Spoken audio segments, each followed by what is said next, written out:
All right, let's roll. Let's prepare to move on over to our screen.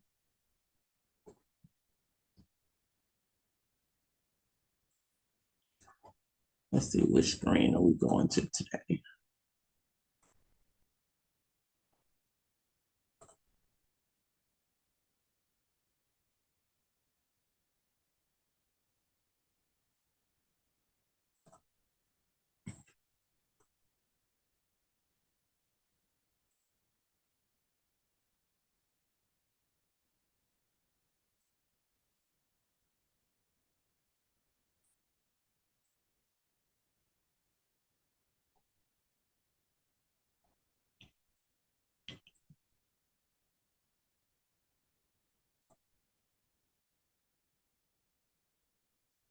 All right, turn my volume up. Here we go. All right, as we begin to close out chapter 3, I want to say thank you for your patience. We got about 2 more chapters to go, then we'll be pretty much caught up. Let's look here at personality development attitude. We're still on chapter 3, which is we're talking about life skills and things that we know are technical skills. So now we just have to add those soft skills and those things that package us and bring everything together. Okay. Um,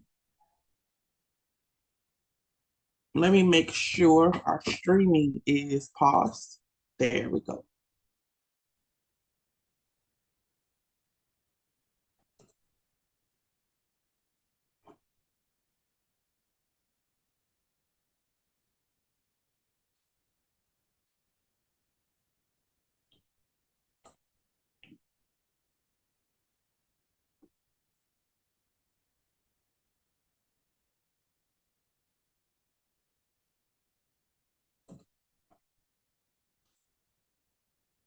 All right.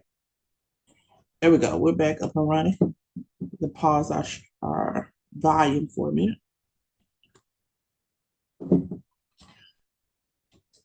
Let's look at personality development attitude, where hence this is where the money resides. um, a lot of times, and there's a lot more frequent areas and platforms that can help you develop your attitude. You come into your own personality, such as social media, different apps, and things of that nature. Many times when I was coming up, pretty much you just had to have the urges to want to succeed. So nothing would stop me from getting to where I needed to go, finding those steps. And so if that was going to shows, sacrificing money, savings, and participating in competitions and things of that nature. Sometimes we call it just getting our name out, and so we've had to do that. We call it boots on the ground as well. Do a little groundwork. Today is much easier and simpler because you have so many social media applications. And so when you look at Facebook, one of the max things as far as your friends is 5,000, but your followers continues to grow. And so when you look at making one post about your business, if you just make one marketing post about your business, hey, I'm accepting clients. This is where I'm accepting clients at. Here's a little bit about me and a little bit about my work. One post, 1 cent, one post can reach 5,000 people. Okay. What if that person is tagged? What if you tag, just say 50 people? Okay. And all those 50 people have up to 5,000 people. In a matter of minutes, maybe 1 minute, 2 minutes, three tops, in a matter of minutes, you've reached with one message, you've reached 100,000 people in 3 minutes.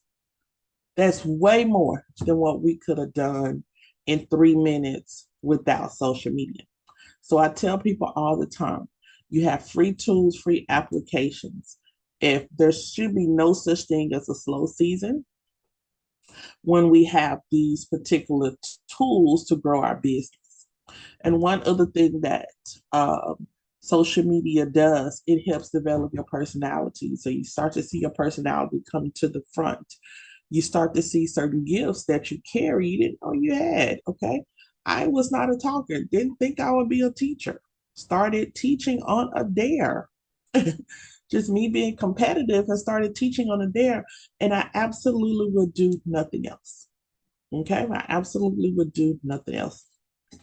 So at the end of the day, who would have thought that one thing will lead to the next? And now teaching both virtually and also in house, but the ultimate goal is to teach virtually.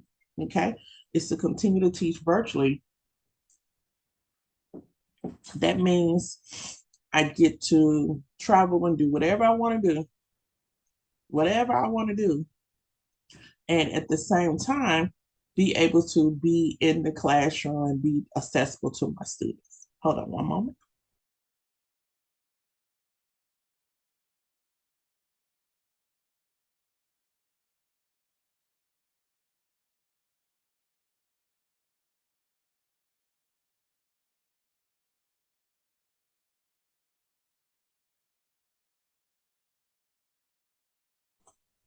Okay. And so definitely having those educational platforms on those and social media applications, it it is modern day 2024 ways that we develop our personality and also the ways that we develop our attitude. People look at what we present, what we set out, and a lot of times they can figure this is a synopsis of what this person can do or what they're all about. I tell people all the time, business cards are very scarce, especially in my line of work. I don't really spend money on business cards like I used to. I'm just pulling back from business cards. Now they do have digital business cards if you want to do that. But I'm just really pulling back from business cards because everyone or close to someone has a social media application. And for me, I am like, look, go to my social medias, follow me, and you'll be able to see some of the work that the school does and some of the work that I do. Okay. And so most of the time, people, when you're talking to them, they're asking for your IG anyway. Those are a lot of talks that I've been to, networking events. You start talking, they'll say, well, let me see your IG. I get to the IG. If the IG is private, that tells me that the person is not serious about business or making money or networking or connecting. If the IG is open, I get to see some of the things that they have done in the past.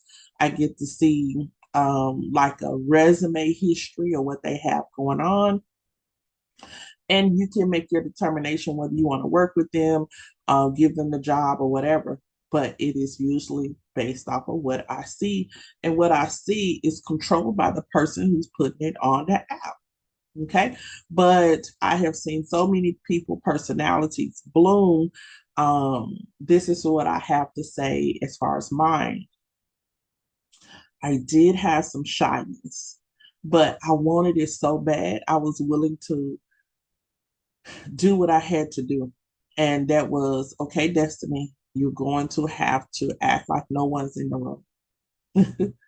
You're literally going to have to act like no one's in the room. And that's what I had to do. Okay. I had to act like no one was in the room. All right. And so I walked out of that. Also, was took a whole lot of prayer, but I walked out of it. And now when I look back, I can walk in a room. Um, Sometimes it's difficult at church, but I can walk in a room and just be like, all right, let's get started because I imagine that no one's in the room. If I've studied all my material, I just imagine no one's in the room. Over a period of time, I'm talking 20 plus years, that skill set has grown and developed and grown and grown and grown. And I'm still growing. It allowed me to meet a lot of new people. It allowed me to be comfortable with clients as I discussed price, because I did have a place there was a place where I was uncomfortable at one time discussing price, because I didn't have anybody to teach me, so some we win, some we lose, some, but once we get a loss, we that teaches us a whole lot really fast. So we start to walk in who we are, what we are, and things of that nature. So let's look at personality development and attitude. It says some occupations require less interaction with people than others. Our occupation, I'm coming out of one, you going in, you are touching someone. You are in their intimate space. Okay, you're right up on them. So your occupation requires you to really interact with them. All right. And so it's got to be good that you do develop personality, because now it helps you in communicating as well. Okay. So it gives an example of computer programmers, they don't really have to interact with anybody, just computers. But as a stylist, you do have to network. There's so many different areas of beauty that you can operate in, from the salon to maybe being a product developer, from the product developer to being a platform artist working for another company, from working for another company to being an ambassador, influencer on social media for companies. From there to owning your own product company, owning your own educational institution. There is so many different areas that you can work in beauty that you will need to be developed. Okay. And that personality plus, comes out. And really, I tell people, be comfortable. Okay. Be comfortable. You walk into a room, shift the atmosphere. You don't shrink, but you shift. No shrinking, but you shift, okay? And you do that with your personality. You do that like you walked in the room to get what you said you was coming in here to get, okay? And I had to tell somebody also, they said, you don't speak to me personally anymore. And I said, oh, well, number one, I didn't recognize that I didn't. I've always recognized that when I come into a room, I'm connecting with my eyes and I'm saying hello to everyone. Even though I have to walk in these different positions, I'm still a shy person. I really don't talk unless talk to, you know? And so, but two wrongs don't make a right. So I said, well, I have a lot of stuff going on, but I do apologize. So I will remember if I, come into a space and I see you, I be sure to say, hey, how you doing? And I said, but here's one thing too. And I took the person and I brushed off her shoulders and I brushed her arm. I said, what I don't want you to do is hold anything on your shoulders. I don't want you to hold anything on your sleeve. So it's not intentional, literally, that you were ignored. That was, I got a lot of stuff going on. I'm trying to maneuver a lot of stuff in my head at the same time.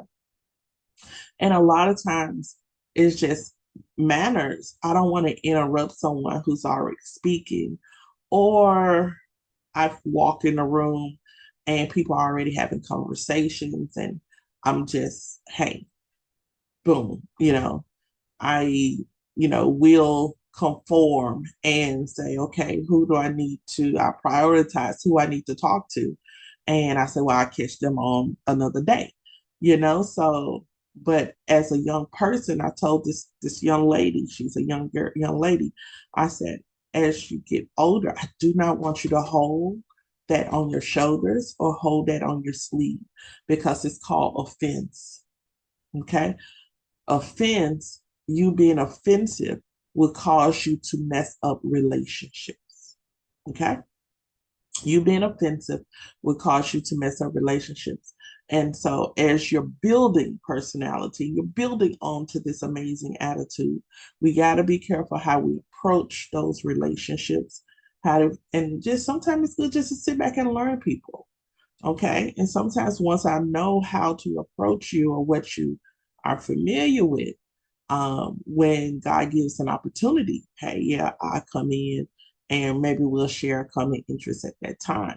But as a young lady, I apologized to her that I didn't personally speak, but I thought I greeted the room, you know. But it's okay. It's good to know that that person wants to be individualized, set aside. Amazing, nothing wrong with it. But I also needed to share something. I needed for her in the future not to hold stuff on her shoulder or sleeves really easily. And that's called offense that will cause you to miss out on opportunities. It will cause you to be mad for no reason because something that you thought was there is not even there. Okay.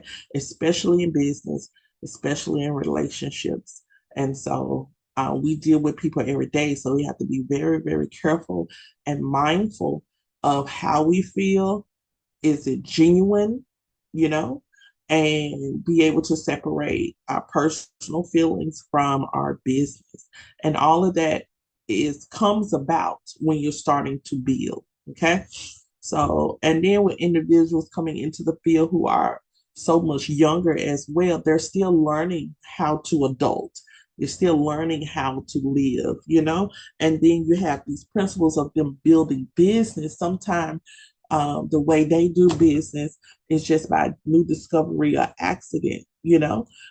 So I don't hold a lot of young people um, super accountable for some mistakes that they've made because they're learning.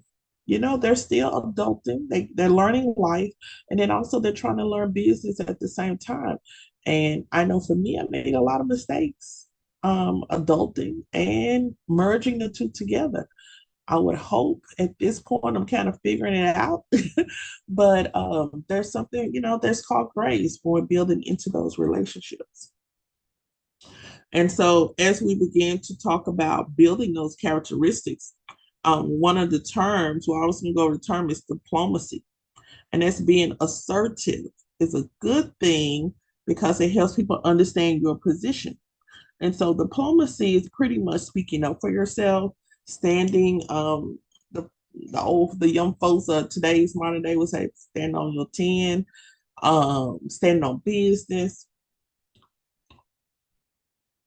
If someone disagrees with you, you're coming back with your points of why you think, you know, arguing your case or something of that nature. But making sure you don't step over into um, aggressiveness where it brings anger, and you don't step into bullying where there's intimidation just to get your point across. So you can hold your position, but make sure you don't step over. All right, hold your position. I'm stand on what I know. These are the facts, so on and so on. But also, you're very, very close to an aggressive behavior, especially when you feel like people don't agree with you or your point's not being taken seriously. Okay, so we have to learn. Um, yeah, you should stand on business. You should have some diplomacy, but it is okay to disagree with people. Okay, let's agree to disagree, even if they're not always going to agree with you. But remember, it is so close to being super aggressive and bullying. So and adult bullying can really turn into something, make something small, super, super huge.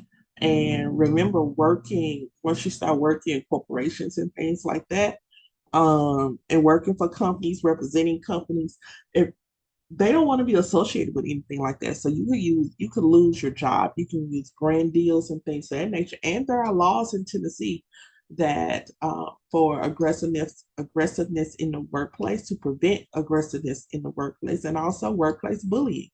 So you literally could lose your job. simply because you were so gung ho on people agreeing with you. Okay. And you wanted to overstate your position. So be very, very careful about that. And that goes into our professional ethics as well. Okay. Says ethical people will embody the following qualities: self care, all right, integrity, discretion, and communication. Let's look at self care. When we look at self care, yes, our work environments can really stress us out. But what you'll find, I haven't done it lately, but what I plan to do every month in 2025, what I plan to do every month in 2025 is take a weekend getaway. I don't have to have a boo, you know, but it is for me. And so I've learned as I got older, especially in my 40s, self-care is like gold. Okay. Self-care is like gold. And even I was looking at this morning, I was looking at, where these sniffles came from, where I'm feeling in this throat. Where did it come from? I was doing so well. And y'all know what happened? Um, I was on my elderberry boosters that I make, my juices that I make, my vitamins. But when I came, me and my sister, we all came together for the storm that was coming. And we're like, well, let's everybody just be in one place. It's close to the hospital also. And we'll just be in one place. And I think I may have gotten the cooties or a piece of the cooties. And now I'm like, let me go back. Um, when I was alone, I was taking care of myself and wasn't any germs I could pick up anyone around me. So this morning I am ginger honey tea and ginger root honey tea. And then I have a pot of fresh dried elderberries, a lot of ginger root. I love ginger root, and some cinnamon and some clove powder. And I thought I was doing had the regular cloves, but it's clove powder. We're gonna see what all it come up. It's gonna be good for me at the end of the day. But I needed to steam and burn just a little bit more, and that's gonna be my juice for today because I got to get rid of this, whatever it is. We're not doing this. But that's me. That's my self care. Okay, that's my self care. At the end of the day, I am also looking at uh, maybe going to get a massage. And I don't know about you guys. I like a full body massage, but one thing that I do like that's really, really quick is going to get foot massages. Going to get foot massages. Um, it's just something about it. It's just something about it. And I could do that on a break, 30 minutes on a break. I don't have to take off all my clothes and just take my shoes off and just lay back, listen to the relaxing music while somebody massage your feet. And that works for me because I've been on my feet all my life. So massaging that area is considered my self-care. Sometimes nails, sometimes whatever, but I'm an advocate towards women not just doing hair and nails and thinking that that's your self-care. That's not your self-care. That's just like your maintenance. I think your self-care engulfs mind, body, soul. Okay, and so of course taking some meditation time, um mentally cutting off everything else, and just having your own moment, whether that's sitting at the park, on the back of the porch, having your moment, bam, So I think all of that incorporates self-care, and it's an open definition. It's an open definition because it is what you needed to be at the time you needed to be. Okay. And you have to think about it. You think your job is so important You go to this job 10, 20 years. Many people have gone to corporate job 20, 10, 20 years. We will go into the salons 10, 20 years. And I have said this, I got to go to work. I don't have to do anything because when I told you before, I love Target. One of the jobs that I've had, the second job I had outside of beauty, that really cultivated me learning about customer service and everything. But here's what um, when I put my 2 weeks in, do you know that, yeah, they hired somebody else? So I always took that and everything else with me. People, especially clients, will find somebody else to do what they want them to do. And so they may feel a certain way for a small moment, but then they will find somebody else to do it and who can do it better and who can do it cheaper. And so you're depriving yourself of the healthiness of your self-care, your mental capability is being stretched. You're depriving yourself because you got to service this, you got to show up here, you got to do this, you got to do that, and you're stretching yourself. You've even gone outside of your own boundaries. You set your boundaries and policies, and you're stretching outside of those. You keep telling someone this all I have as far as availability. I don't work these days. I don't work past this time. And they keep asking and pushing. And after a period of time, you say, well, okay, you, why, if you're not standing on your own boundaries, um, why you think they're going to follow? Okay. So we got to make sure we put those boundaries in place, especially when coming in and growing a business. Sometimes you have to teach people how to handle you, how to do business with you, and it's not how they've done it in the past with everybody else. Okay. But I definitely have those boundaries with self care. Hey, I don't have to teach everybody, there's enough to go around. All right. And I really only want who God wants me to be in front of. At a certain age, that's all I want. Okay. And will I still be provided for? Yes. What's really important is my peace. How much is it worth? It's priceless. Okay. And so, yes, I will take moments to appreciate self care. And a lot of times I don't even have to spend any money. It may be just sitting in my car for a moment before I come in the house, or sitting in my car for a moment before I go into the school. It may be going out to dinner with a friend that I normally don't get to go out to dinner. And it's probably going to be like some of my friends in a minute is um, doing a Zoom check-in, okay, with a couple of people from different states doing a Zoom check-in. And sometimes that just the laughter and the food is just relaxing. And by the time you're done, it gets you where you need to go. Okay. So self-care, don't stress. And remember, when you're stressed out and you can't move, they're gonna find somebody else to do it. So start now. We'll look at integrity. Okay. Um, we don't want to start out with unethical practices. And so your integrity, your character is everything as you begin to build your clientele. People will start to come to you because they feel the trust in you and they know that you're not going to do anything that's going to harm them or harm their family or harm their children or harm your own business. So as you come out and you start taking clients for money, and even if whatever you're doing, people, and sometimes it builds favor. If you're a faith believer, it builds favor. And so some things, I saw this meme that said favor can get you into places your degrees cannot. Okay.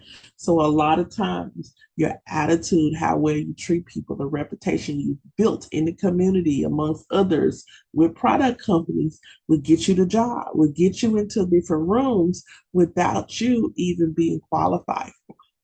Okay. Without you even having to go through the process that other people had to go through. And so we want to make sure our integrity and character, even though we're younger, we're building and it's going in a very positive direction.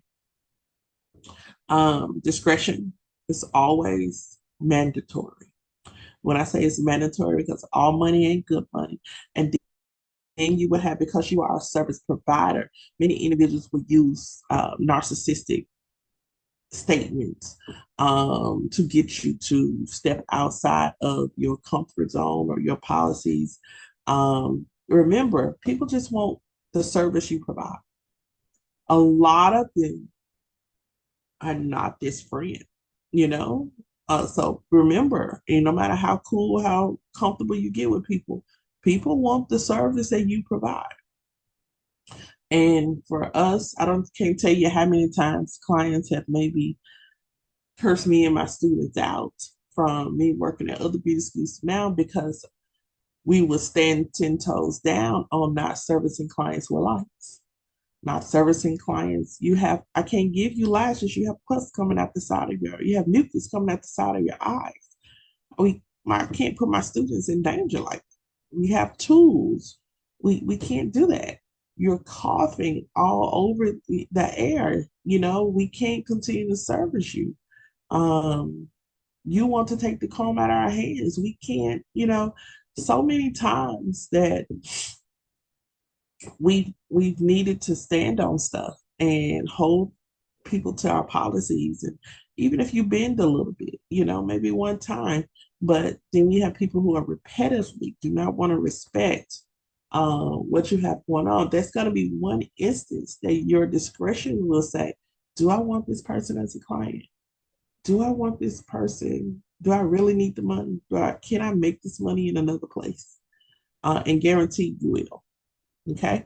And so you're going to see a lot of discretion come up out of you when it pertains to clients, because even if the clients, I don't do everybody. Even when I was in the salon, I did not do everybody, because if they didn't, you're over them. You can feel their spirit.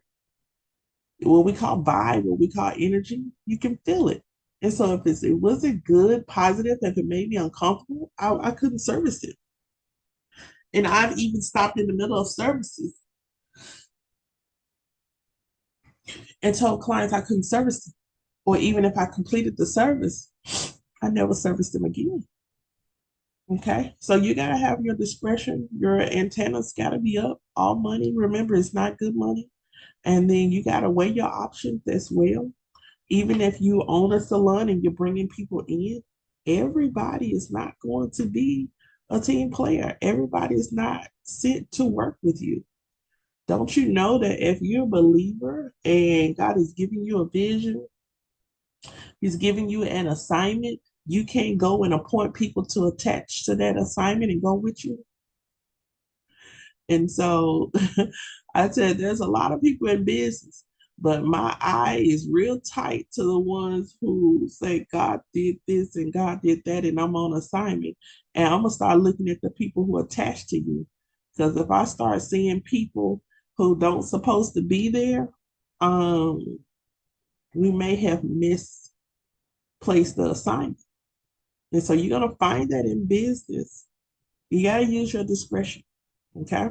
Which a lot of times discretion is translated into discernment. If you're a prayerful person, it translates into discernment. So when you come into a room, you can start to read the room and know what kind of room it is. Okay. You start to talk to somebody, you pretty much have already felt their vibe, and you've gotten a yes, I'm gonna work with them, pretty cool, or no, I'm probably not gonna work with them.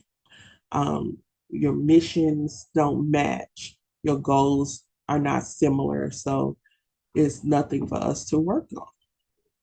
Okay, and we got to. That's what diplomacy is about: was standing up. Giving your understanding, give them your position, whether why or why not you want to be working with them. Okay, when it talks about never breaching confidentiality, clients are going to have conversations with you.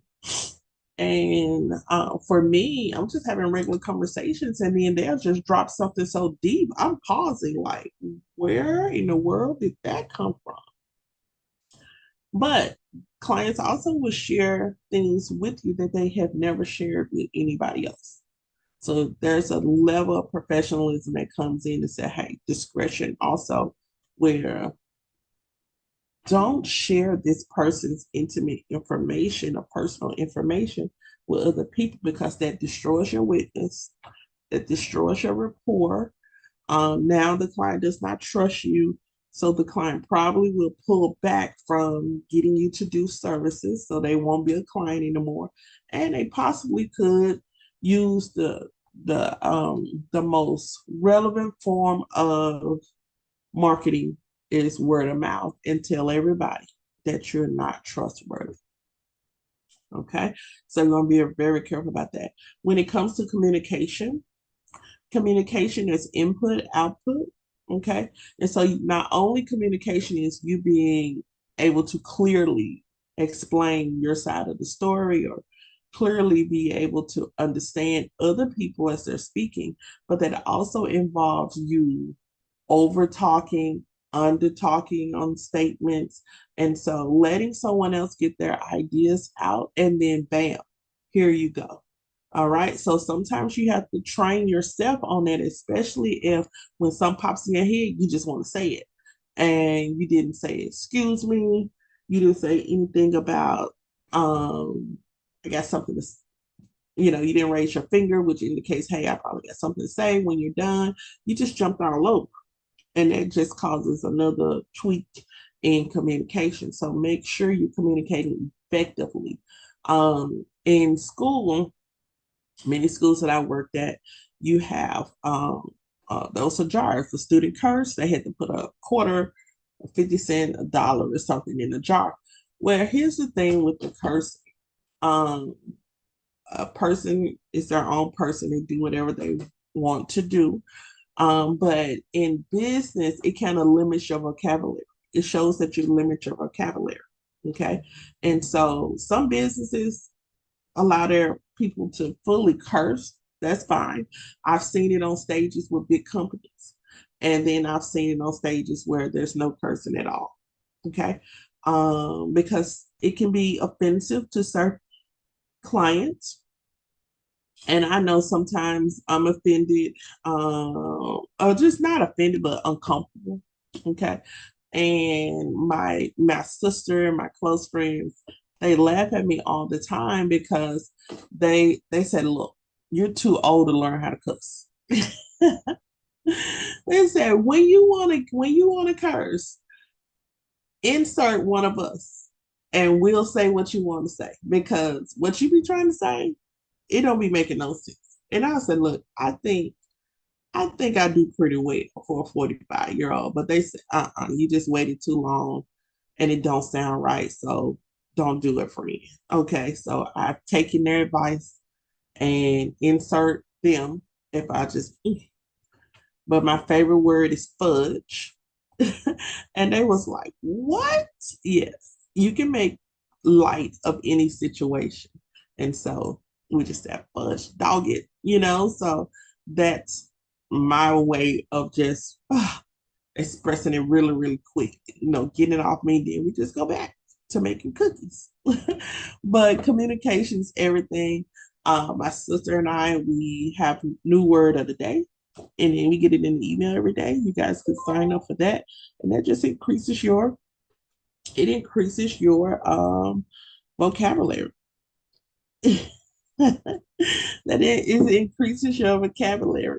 Um, and then you never know what you're preparing for. So if you feel like you're just in between a door, or you hadn't made it to where you need to be, you're in a place of preparation. So learning those terms and learning something new about a culture every month is just preparing you, and it's growing you, and you're keeping your brain. You may not be in school, but you're keeping your brain cells, you're exercising that. And that when it's time, you will see that you'll flourish and see how much you've grown just from self-study. Okay. So definitely. And the listening skills, we call it reflective listening. Listening skills are the best. Okay. The best thing you can have. Because you just may not, and the person is talk, and you're just listening, and you may not. Sometimes people do not need you to say anything. They just need somebody to listen. Okay. They just need somebody to listen. Our communication skills are going to be key in marketing. So not only do we need to communicate vocally about our business and what we offer, okay, we need to also communicate image wise as well. So your logo, your brand, what you put out, your every picture associated with your tag of your business, okay, needs to speak who you are. You'll find many marketers tell you about that all the time because people will see themselves in you and they will be attracted to you to come and purchase your services. So this is why sometimes you find people rebranding and remarketing themselves and going over to different types of music because they just wanted a whole fresh slate. Um, examples. And not so much fresh slate. You just want to conquer another genre. So we have Beyonce, okay, when conquered one thing, multiple things, goes over to country, conquers it again. You have K Michelle, R&B, now very successful on country. You have what is the guy? He's like a rapper. Um, forgot it, Paul something. And then you have Jelly Roll. I love Jelly Roll. I remember Jelly Roll was with 3 6 Mafia. If you from Memphis, that's gangster rap. And now Jelly Roll is selling out auditoriums in country. I said, okay, I'm not, I don't really want to meet Jelly Roll. I want to meet his management team, the people you don't see. I want to meet his PR, the people you don't see, because those are the individuals. Those are the individuals that really made the transformation, who are really making, the big moves. Those are the ones that I want on my team because they have taken this image of gangster rap and turned it around to America's new country soul hip hop star.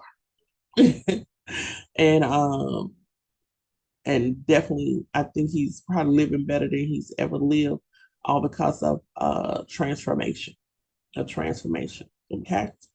Coming out of one market, going into another, but having a very supportive team. So he was able to communicate his brand, his image, and you guys should be able to do the same.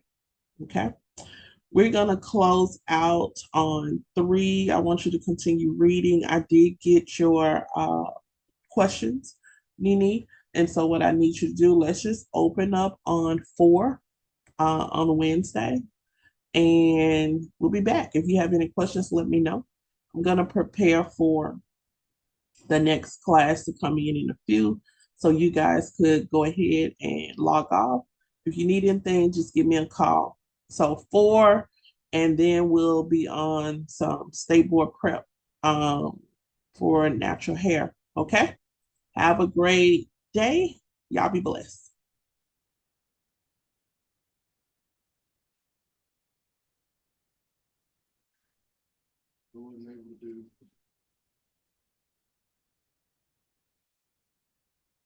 Good morning, Justice. How are you? I'm doing good. How are you? Awesome, awesome. We got a few minutes before your class start. I just ended one class, and so what I'm going to do, and Nini, if you want to stay on, that's absolutely fine with me. Um, you guys are pretty much with teaching the same thing, but in 2 different courses. Um, I'm gonna take a little break, then we'll come back, just close one class out, and prepare for the next class. So good to have you guys on, and see you in a few.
All right, you guys, we are back. Good morning, good morning, good morning. Pretty much I just got through with our natural hair class and I didn't close it out. So for some of you that came on at the end of the natural hair class, I took a little break. Um, Noticed some runny nose yesterday and something a little scratchy. So my remedies are tea and ginger, and I just put me some more elderberry, and I'm making some kind of concoction. So some elderberry, some lemon, ginger root, cinnamon, some cloves, and we're gonna see what it do. Okay, but thank you guys for your patience as I prepare that second cup of that. Um, as we prepare to come on, we are live streaming. So when you see this video on YouTube, it'll naturally say closing out natural hair, but I'll go in and retitle it once it's closed. So it'll say natural hair slash aesthetics and today's date if you ever need to pick it back up. Okay. I'm going to go ahead and go in and share with you. I want to say welcome. A couple of things I want us to discuss. Thank you, Ashley. Thank you. I hope y'all enjoyed your snow day. And I said, maybe my students are enjoying their snow day. No one logged on, but you guys came back for the night class. And so I was excited to see you. And I took the opportunity to close out your lesson. So you got everything you needed to get for that. And I went back and told I would close up tonight, chapter 13 with the night course. And so we'll work on that tonight. So I'm excited. I was excited to have y'all jump back on.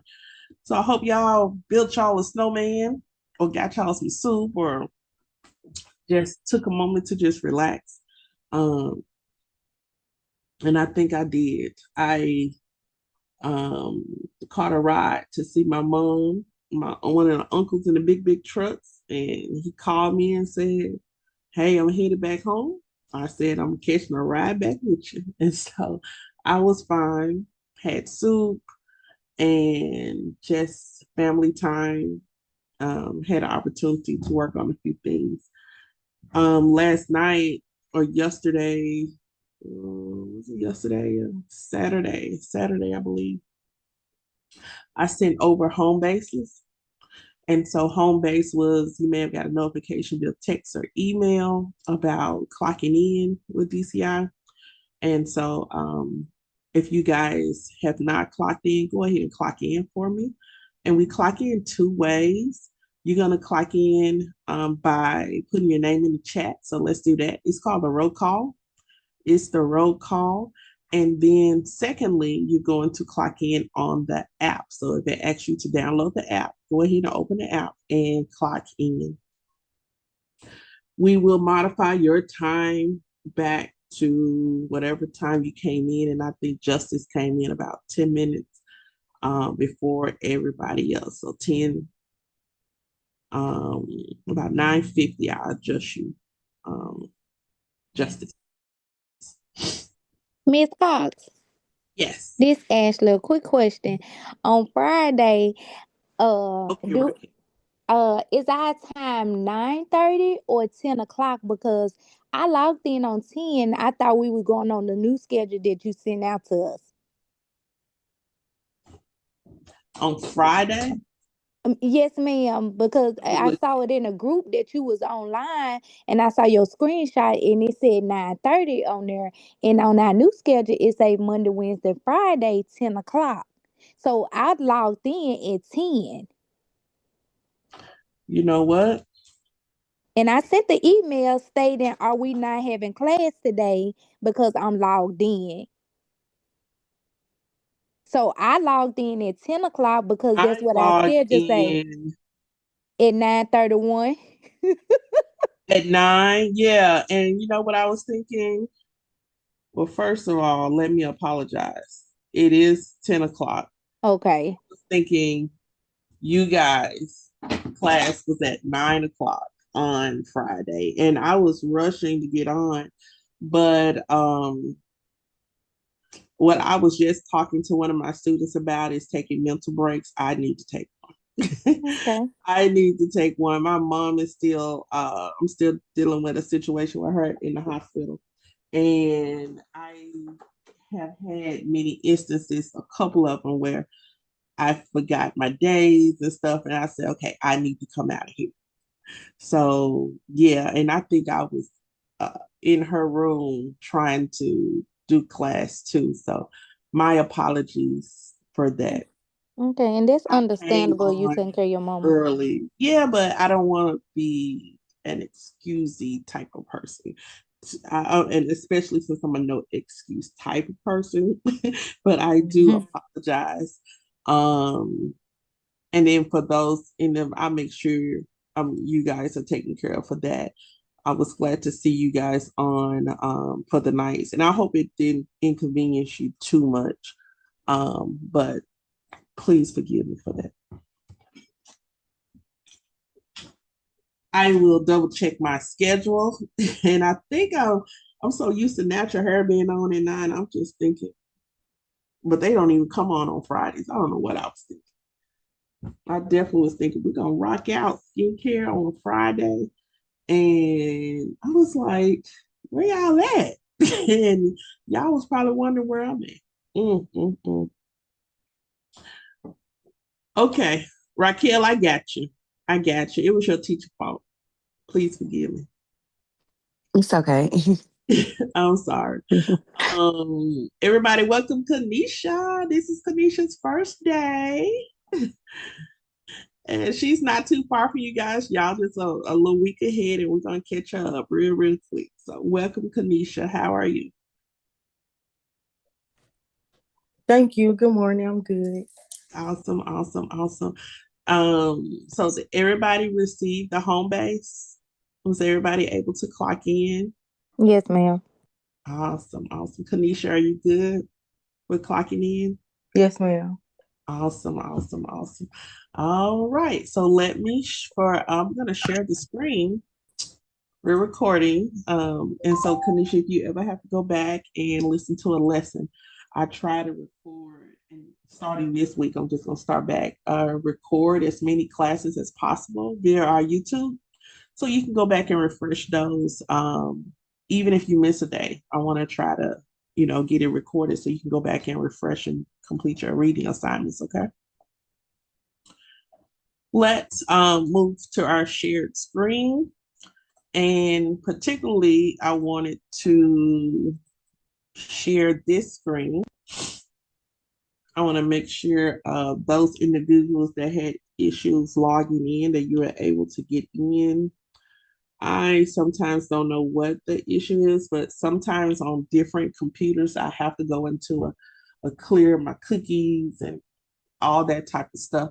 I got a laptop. I'm trying to clear space and stuff up, and it's taking me almost 2 weeks to get stuff cleared up because I've had so much stuff on it.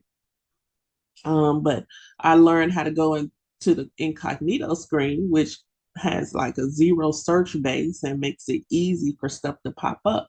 Um, sometimes we don't consider ourselves IT experts. We just become IT experts just by trial and error.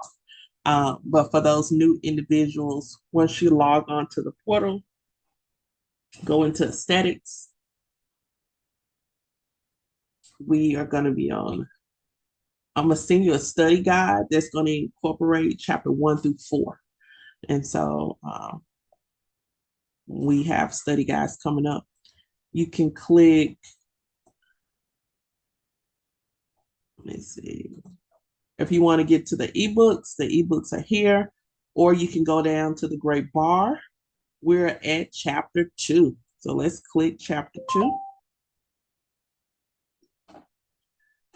Okay, chapter 2 is where the videos are going to be and different areas of the chapter that we're going to be discussing. Also, where some of our quizzes. Okay, so this chapter is going to be very, very interesting because I'm going to ask you to use social media. Okay, so I want you to put in the chat if you have a social media. One for yes, two for no. One for yes, two for no. In the chat. Okay, yes, yes, yes, yes, yes. Now, for those individuals that, yes, have a social media, which one are you more comfortable that you use the most? I would say. Which one do you use the most? Instagram, okay. TikTok. Justice, I got a question about TikTok. Okay. Ashley, Facebook. I'm torn between TikTok and Facebook. And Kanisha, Facebook. Awesome. Um, y'all, let me share the stats about social media. All right. So, oh, I wish I could go to Canva. Okay, so I was telling the other class, and I'm gonna just go back to a blank screen real quick. I was telling the other class, and I talk about this all the time. I also do continuing education. So we do have two schools. One school is particularly going to be continued education. So it teaches those individuals who are already teachers across Tennessee, Kansas, Georgia, Mississippi, so on and so on. So in the continuing education, one of the continuing education courses, I had to talk about how educators could use technology in the classroom and how to connect to the students. Where one of the things was, if you ever heard of Gen Z is anywhere between 11, 12 years old to like 24. Okay. And so if you have a kid or a young adult, um, they will be considered Gen Z in that category. And teaching people how to teach Gen Z how to do business with them, how to not treat them like children from the 80s and 90s. They are not 80s and 90s babies, okay?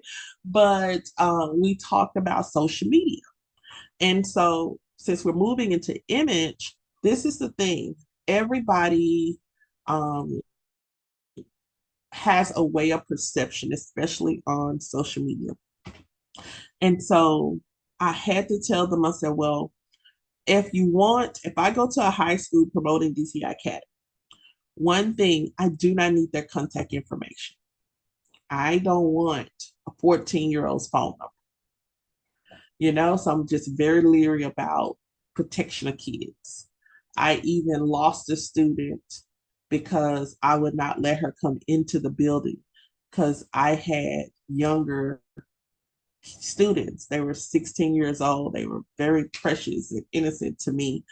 And this person had human trafficking past felony. And I said, one thing that we're going to do, you can join all the virtual classes you want, but you will not be able to come into the building. And that person was like, how come I can't come into the building?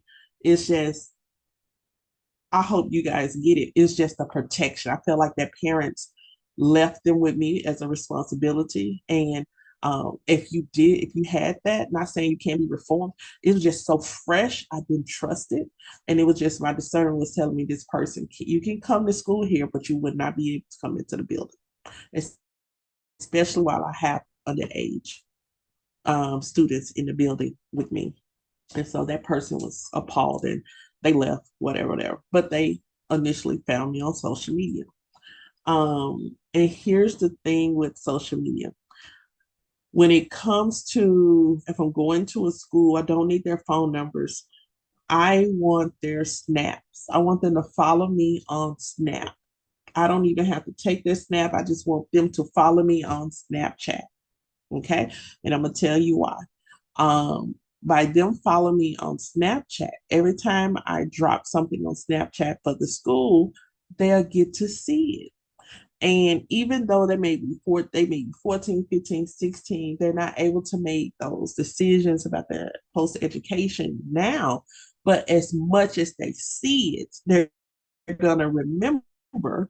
And then when it comes time for decision making, whether you're going to do a trade or whatever, they can say, hey, mom, I remember this school. Boom.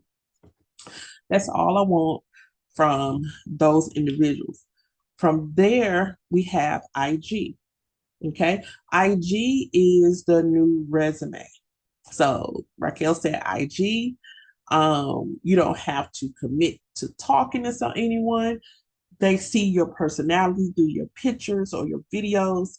Of course, you can go live and things of that nature, but initially start off with just pics. Disconnect from everybody, just pics. And I was telling the last group, I don't spend money in business cards like I used to. I'm gonna probably get some, but I used to be big on business cards. I don't because there's IG. Okay. IG is like your resume. If I go to Kanisha's IG, if I go Raquel, if I go to Raquel's IG page and her page is private, guess what? I'm gonna move on to the next because I feel like she's not ready to do business. She's not ready to network. Or maybe she's hiding something, or maybe she's in a shell and I don't have time to figure out. So in doing business, I always will go to a person's IG just to see how, and it for me, it tells me how willing they are to network and connect with new people. So if it's open, I'm gonna have a conversation. If it's closed, there's no conversation to be had. And that's crazy, but that's IG. I feel like IG holds your resume. It holds memory. You can sit it right here and people can see your IG and they can tell whether they want to work with you more or not or less. And many spaces that I go into, I either say, well, there's a digital business card, or just take my IG, follow me, or go to my Facebook, follow me. And I feel like we're connected from that point forward. As it pertains to Facebook, Facebook has been the go-to for millennials, Gen X, baby boomers. It's more so has an older reference, but Facebook is pretty much your launching pad. If you are opening a business, accepting clients, getting information out, it is a launching pad, and we did that over the weekend as well. And then there's TikTok. This is where Gen Z thrives. This is where a lot of baby boomers, millennials have now started to say, hey, I think I want to go over to this side. And it's very entertaining. And of course, it has all of them have monetary value. And so, what do we see most on those platforms? Images. Okay. We have buying power. And I was telling someone the other day, every slide in TikTok is somebody selling something. I said, this is the modern day QVC, HSN that we used to watch in the middle of the night, and our moms used to buy stuff. It is a modern day QVC that's now plugged into a social media platform, and will work for them billions of dollars is now working for everybody else, and we're getting a share of it. And I thought that was just super genius, since once one of my mentors was a vice president of HSN, and which is Home Shopping Network, and he taught me about sales. And this is why no matter where I work, somebody is going to buy something. So if we're doing skincare, every client is leaving out with a package that they pay for at-home care. And I like to share that with my students, because yes, your service provided, your hands provided the service. Well, what happens when your hands cannot provide the service? So instead of you saying, I want to be an esthetician, one stream of income, oh, I'm going to be an esthetician and I'm also going to turn into a salesman. And a saleswoman, that's going to be a second form of stream of income. And if you do it on social platforms, you just accelerated years of boots on the ground. So now you're doing it in minutes and seconds and things of that nature. And so here's the last thing I want you to take away when it comes to social media. You having ideas, marketing, things like that.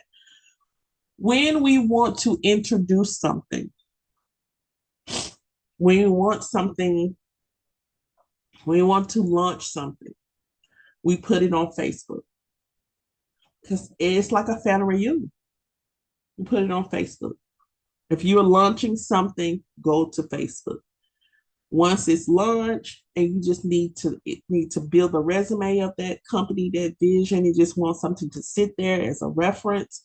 Sometimes it does replace a website, sometimes it does, sometimes it don't. We go to Instagram. But if you want to teach something, you want to teach somebody something, and if you want to sell somebody something, you will go to TikTok.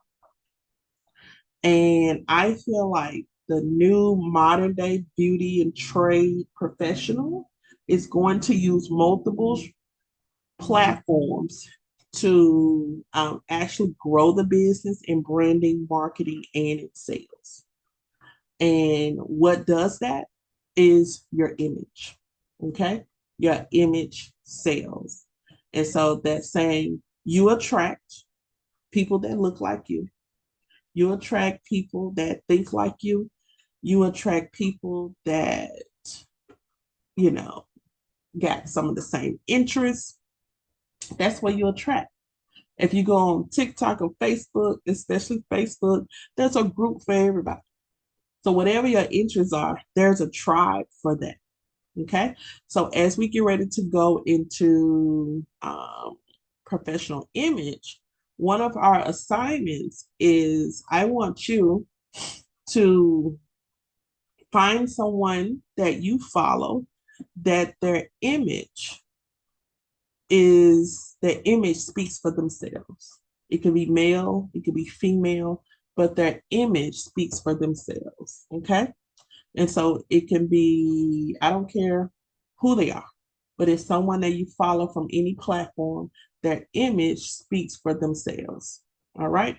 And then also, professional image, I'm going to need you to give me a video of you in your best attire.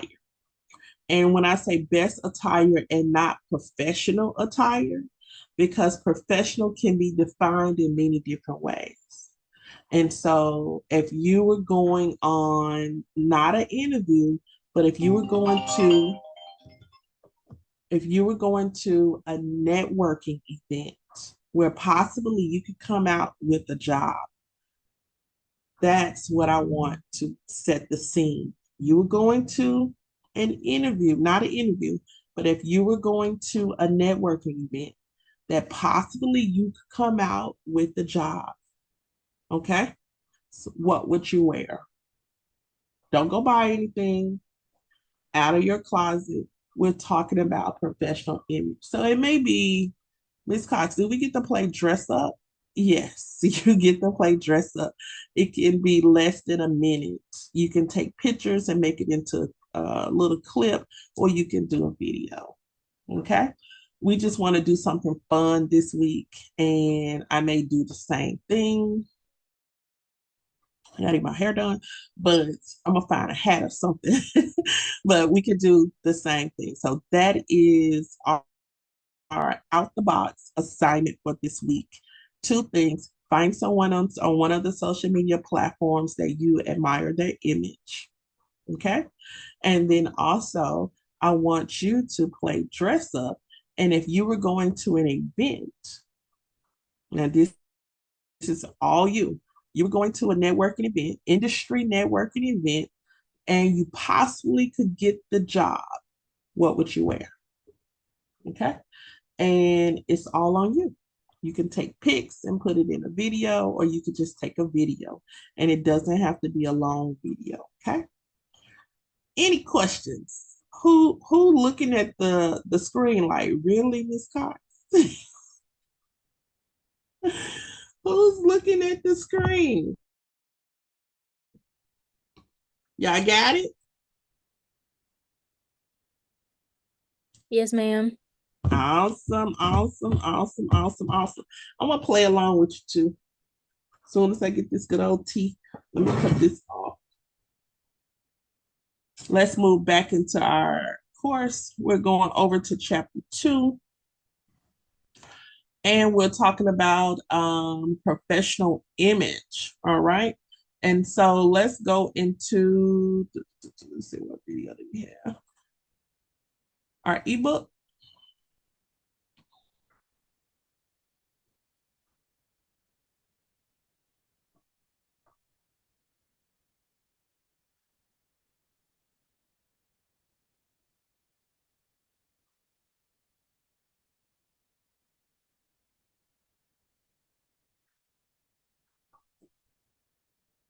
All right.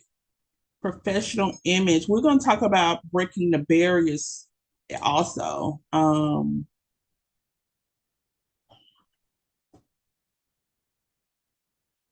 I talk about breaking down barriers, is getting rid of stereotypes. Okay. I want everybody should have a freedom of speech when it comes to image. So hold on one moment. What do you think about that? Freedom of speech when it comes to image.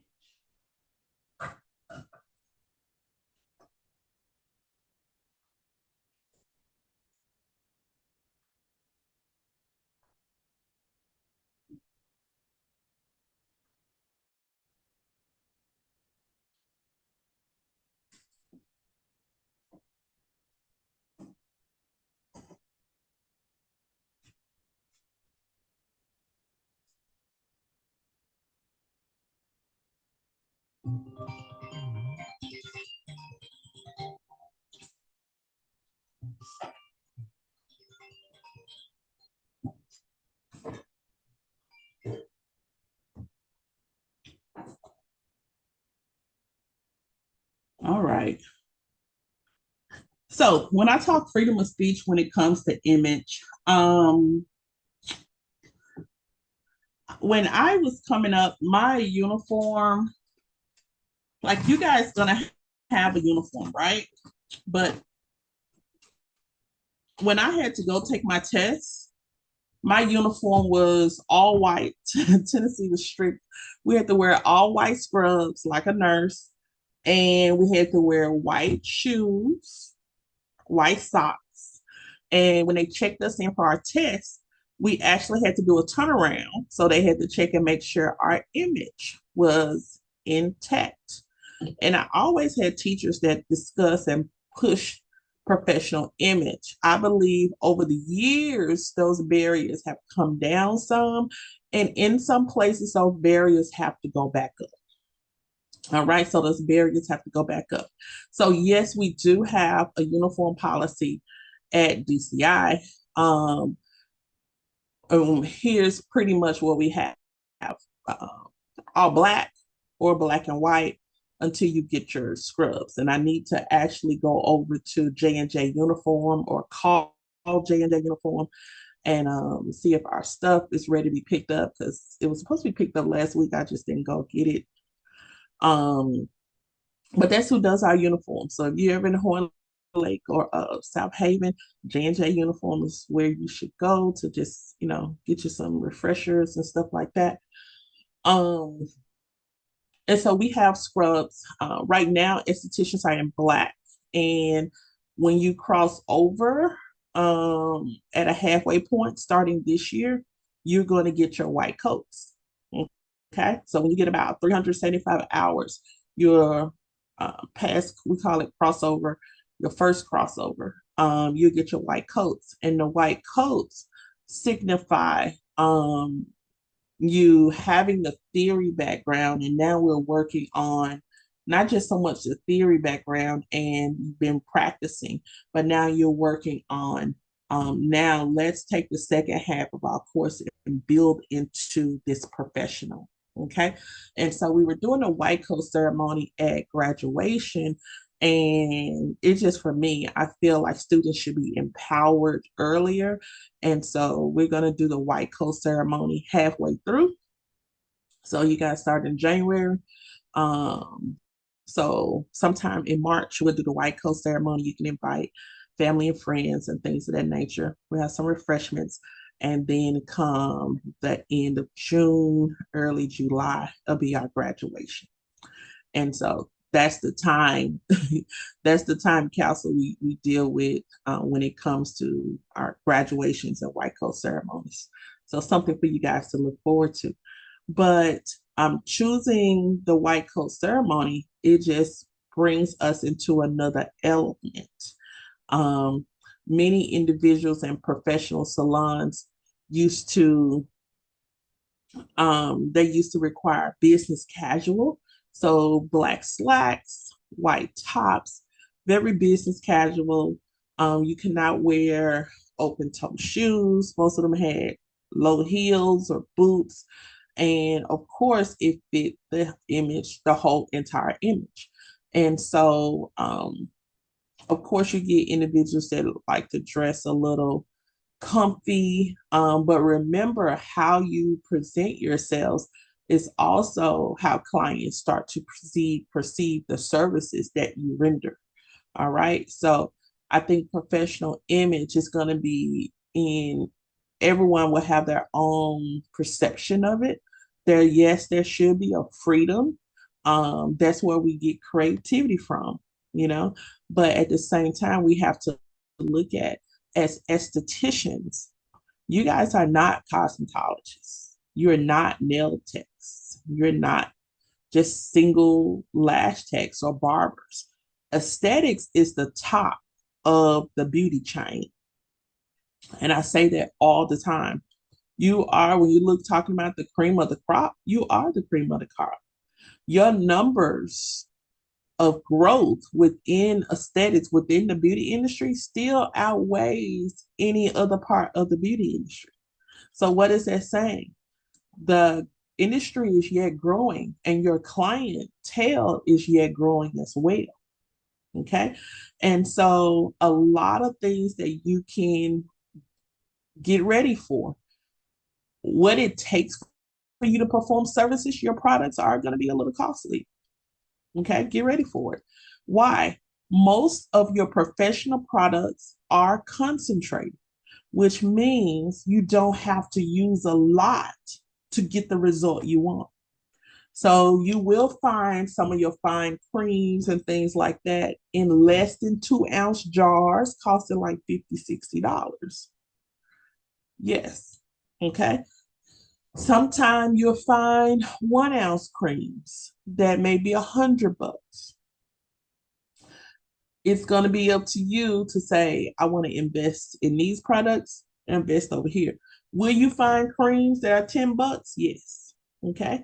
All up to you. Okay. But I want you to get ready that and to know, and I want you to walk in confidence that what you're here for, there you will see a return. And if you work it, you'll see a great, great return. This time next year, you'll be in a whole nother tax bracket. Okay. The numbers have not shown that aesthetic services are slowing down. They have shown that the group of people who receive the services has widened. So usually your target market would be women and teens and things of that nature. Now your market should be family. And I'm always looking at analytics and the shift. Your marketing is family. So not all, who does that include? That includes dad. Okay. Dad gets men, or I say men get just as much services. They pay just as much as women for skincare services than anybody else. Okay. They are neck to neck with the amount of money that women spend in grooming and skincare services. So what does that tell you? Not only are they going to the barbershops to get their hair cut, they're also asking for a facial. They're also asking for extractions. Okay. I've been teaching, I have a course for barbers to teach them about chemical peels or quick enzymes, extractions, just different things that can help them build money in the barbershop. Because some of them are just have limited themselves to just performing facials. And so then you have those dads and come over to aesthetics and they want the full thing, body treatments, everything. So just be aware of that. And our professional image comes into play at the cost of those services. So the cost of the product, I told you, is not cheap. Most of the time, it's not cheap. All right. Cost of those services are not cheap. And the products are not. And so when you start to see services, aesthetic services, and I'm telling you from the jump, that are discounted, you really should shake your head and go, mm, mm, mm, mm. The value of the services that you're going to learn and the services you're going to perform are going to be top notch. Okay. Most times, and what I'm talking to the night course about, because a lot of them are getting ready for crossing over. They're getting ready to finish their 750 hours by February. Okay. And so I'm teaching them now about package deals. A lot of their facials and tools and services that cost, how to bundle them together. And that's what most spas would do. So when you see people with $40 Brazilian waxing, you have to really say to yourself, that person has a really lack of education. And it's that education maybe in marketing, maybe in retail, or just know-how. But a $40 wax for seeing an intimate area, that's not what we do. I seen somebody who said $30 on Facebook, and I said, you have to know your worth. And she got mad at me for saying that. $30, that's my underarm. I pay that for my underarm. And it just seems that people will acquire the skill and then cheapen the service. Okay, but I want you guys to know your services, your products, all of that builds off of image. What you're able to purchase, what you're able to bring in, the clients that you have is all based off image. And when I say that, because sometimes your first impression is all you get.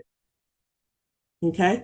Whether a client, they don't come to you and want to keep coming to you because the first time they saw you, you locked in their eyes and you made them feel all gooey in the inside. No, they came to you first time, at least for the first try, because of how you looked or what you presented, whether it was your image or the image of the business. That's how they're there with you. Okay. And so as we get ready to move into professional image, there are some inspirations that I follow. I'm literally at 45, and in my 40s, I just figured when I travel, I got to have a stylist. When I travel for work, I have to have a stylist because I got so tired of trying to figure it out. And then when I get there, see people with the same clothes I had on, packed, so I can't wear that. I just figured out it's just better if I find somebody that has a fashion eye that can get this for me. And I know when I go speak, I don't look like people in the audience. And so that was my thing about professional image. If I shopped, and even now, if I shop Fashion Nova, I have to be careful when I go to events because Fashion Nova is, everybody does some Fashion Nova shopping, even though you may choose a costly item. I've been to events and seen 2, 3 people with the same suit on. And so I'm like, okay, Fashion Nova is like a hit and miss. I'm gonna have to find, I love boutiques because they don't carry a lot. You're not gonna see multiples. And it's very seldom that the same person will have on the same piece that I have across the country. So the last 5 years, I have taken image up a notch when I have to go speak and when I have to go teach at anybody's event anywhere. So that has been my challenge. And what I do now, I do have style inspirations that I love the way they put this piece together and put that piece together. Or let me get this jacket and I could probably wear it with 2 or 3 different outfits. I also look at my clientele. Yes, I'm in a scrub most of the time, but when I was in the salon, I dressed up business casual on Fridays. Can anybody tell me what happened on Fridays when I started dressing up? Yes, can anybody tell me what do you think what happened on Fridays when I started dressing up? You can chat or you can unmute. When I started putting some clothes on Friday, what do y'all think happened?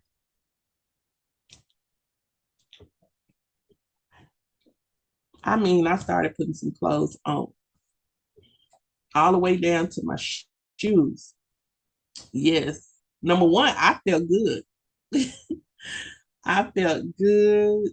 Um, and I started doing that, y'all, because I had a goal every week, a monetary goal every week. And for like a couple of weeks, I would get down to it and I would miss my goal. I would miss my goal by like $100. I was like, how am I missing my goal? Which, number one, I was doing too much talking about other stuff and was not talking about them products. So I was missing my goal because I wasn't pushing my retail like I should. Even though I was selling retail, I wasn't pushing it how I needed to. And I said, I'm gonna just dress up on Friday. And it became a challenge to me to see how much I could sell on Friday. So I connected with looking good with maybe if I look good, I can sell more product. Y'all, I started dressing up on Fridays, and when I tell you I started selling out of my retail product on Friday, I would my goal, I superseded my goal because I still had Saturday. I would get the distributor to try to come back and bring me some more product because what I had for the week, I had already sold out. And what I didn't have sold by Friday, I was making sure it all went out on Friday. My coworkers were like, "What are you doing?" I was like, see, when you look a certain way, they feel like I appreciate you putting on clothes and coming to service me, that it made them feel some type of way. They appreciated me dressing up. And I would have a professional conversation. I found that my focus was better on Fridays. And also on Fridays, I got more tips. My clients, they still pay me, but they gave me tips. And I don't know if it's because I know some of it is because I dressed up. I don't know if because also I included the focus. It was all about them. But remember, I was challenging myself. So can you imagine if somebody else was challenged? And I said, well, maybe the salon will jump on.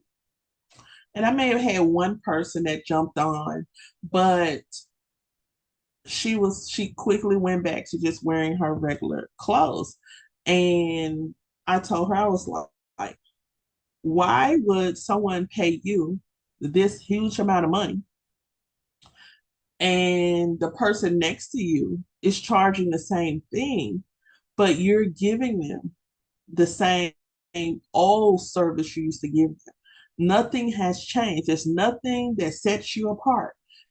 And for me, I was trying to set apart from everybody else. So I put on clothes on Fridays. And I made a focus about consultation, talking, educating them a little more. And I superseded my goal on Fridays where I had to start raising that goal. And now I just had a goal just for Fridays, especially for the items that I sold. I will also try to book all my time up on Fridays. I did not try to get out of there on Fridays. Whereas I would probably be done by 7 o'clock or something like that. I would have an extra space just in case one of my clients said, hey, you think I can be your latest one, da da da? Yes, you can. I can do that for you. So I didn't just say, I got you. No, I can do that for you. Usually I'm going back, but you're always here. You're always supporting me. I can do that for you. That just seals the deal as far as commitment. We go together now. And so for me, my professional image, what I put out on Fridays, it really solidified my clientele. So I had people coming, but I feel like on Fridays is where it locked in. I try to book as many people as I could on Fridays because to give them this experience they would not get throughout the week because I was still teaching. And I've always been in the salon. The last 2 years, I haven't been in the salon, just off and on. And I still have clients. I just service them maybe 3 times a year when it comes to hair color.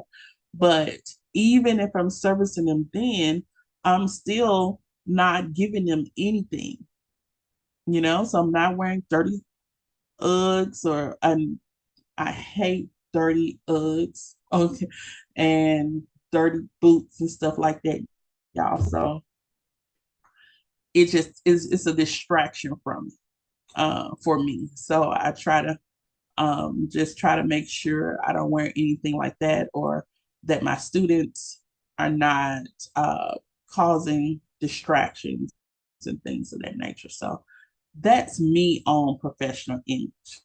Let's look at, I know when you guys go out and when you corporately, you have to dress a certain way, but you still have to have I would like you to have some freedom in there.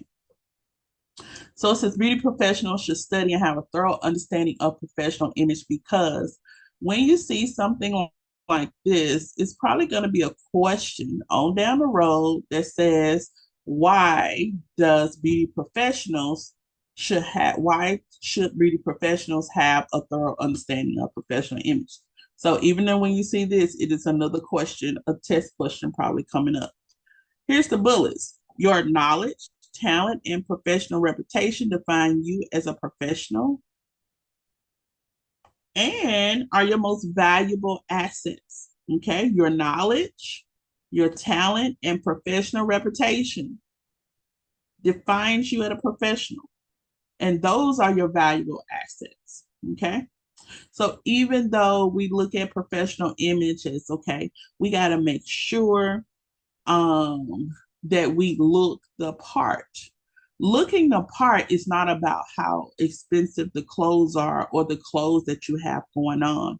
You know what this says? Know your stuff. That's the knowledge. If you say you're an expert in something, be that expert. Your talent, if you say you can do something, continue to hone your craft and be able to produce that. And your professional reputation, which supersedes anything about you, your attitude, your ability to communicate with others, your integrity, okay? Your personality, all of that comes before you. All right. Yes, are some people guilty of judgment when you say, hey, yeah, I'm a corporate person. I'm a very smart, talented individual. I respect myself and respect others. I respect the industry, but I like to dress like this. Yes, many people have been prejudged, wrongly judged, because they thought that what they saw was what they were going to get. Okay, so a lot of times we have to align who we are, okay, with the image that we put out. And let me tell you, one of the biggest thing about image is personal hygiene. That is my biggest thing. I've had to have talks with students. I've had to have talk with students about um, personal hygiene, and pretty much the personal hygiene was to talk about the image, who you are, what you represent, and about using discretion and tact. So when someone else has a personal hygiene issue, professional image, it includes hygiene, but it has been my biggest conversation. Okay. Can anybody give some reflections? Why do you think in the last 5 years, my biggest talks were about personal hygiene?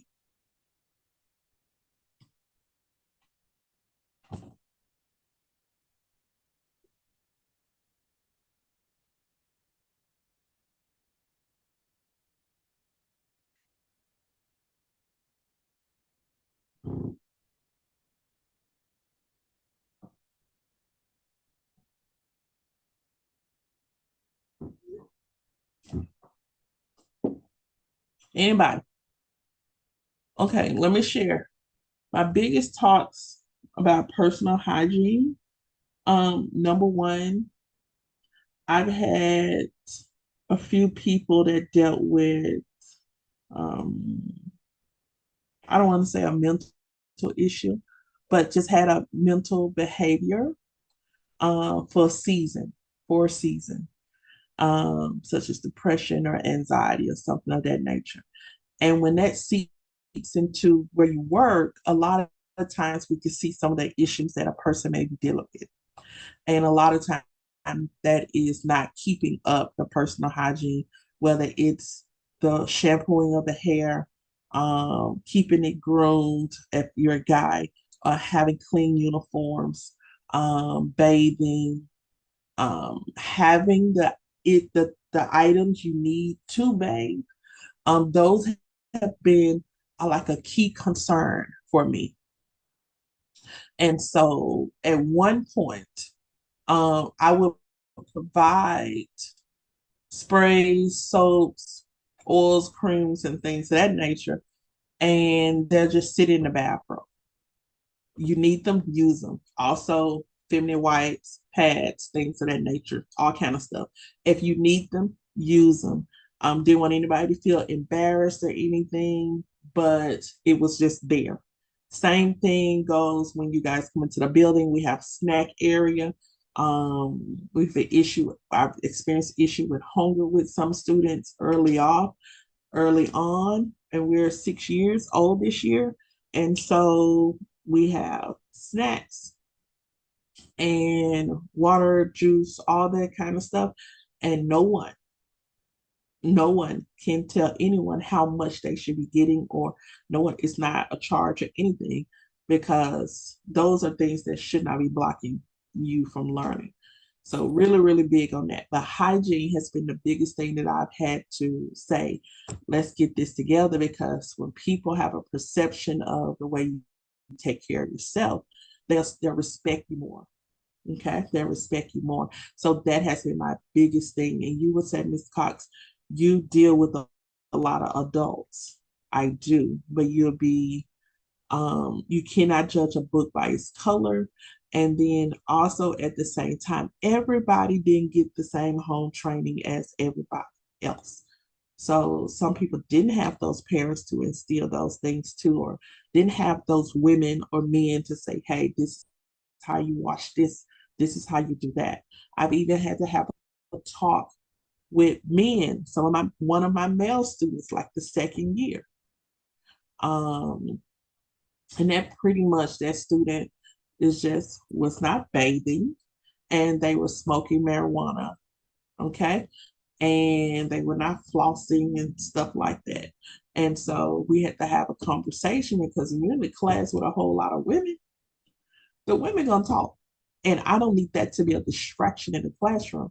And then come on, brother, I don't want you to play yourself either. So I had to have a conversation with him about that, and found out that he was homeless. Okay. And so at that point, now the only thing I can do, my own free will, is if you come to school early, I have these items for you.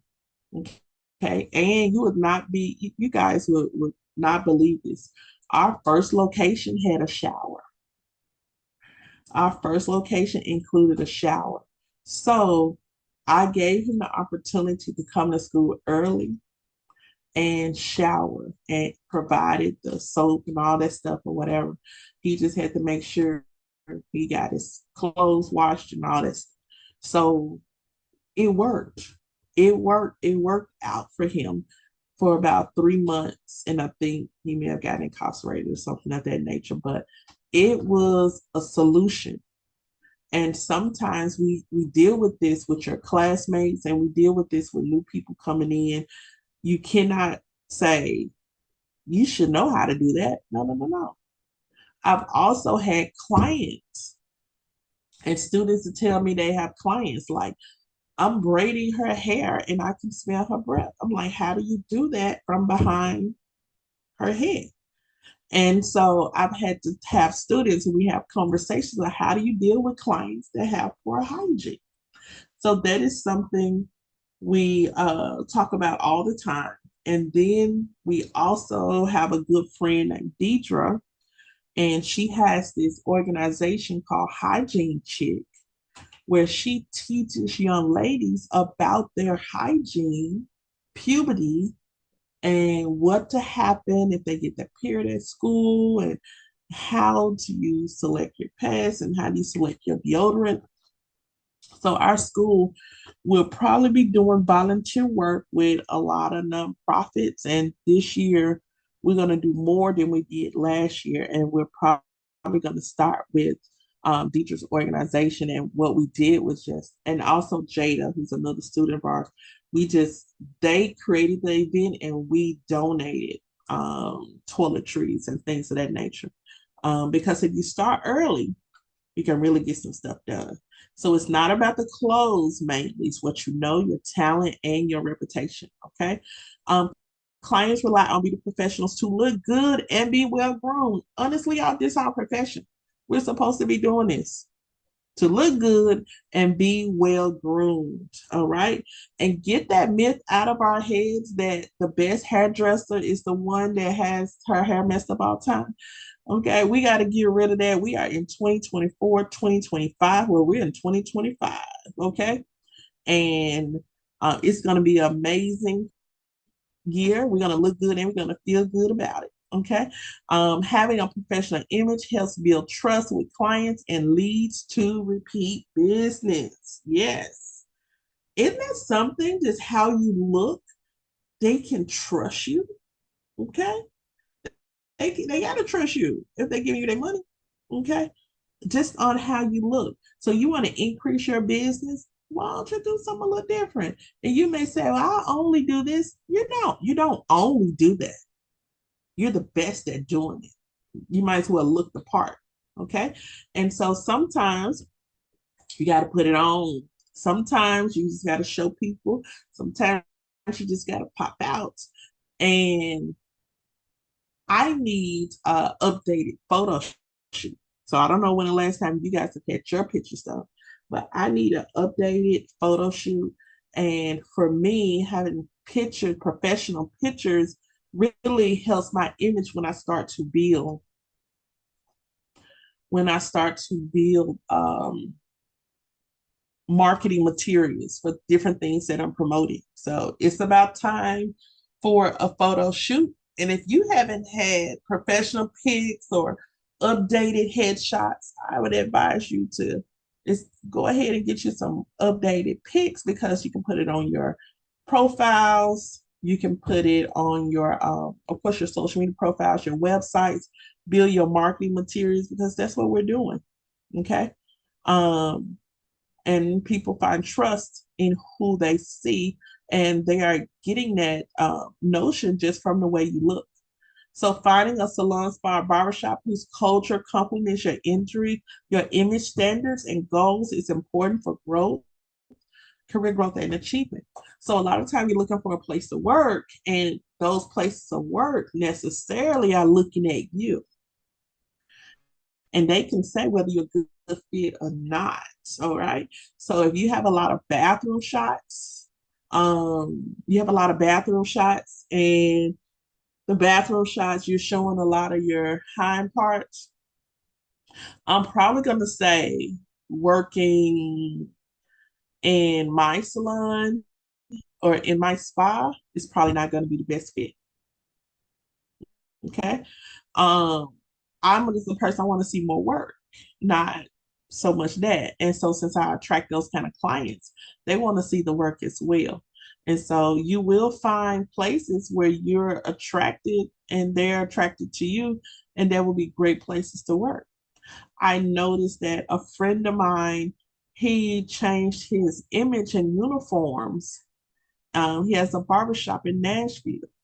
So he used to cut primarily people of color, and now he cuts a lot of Caucasian.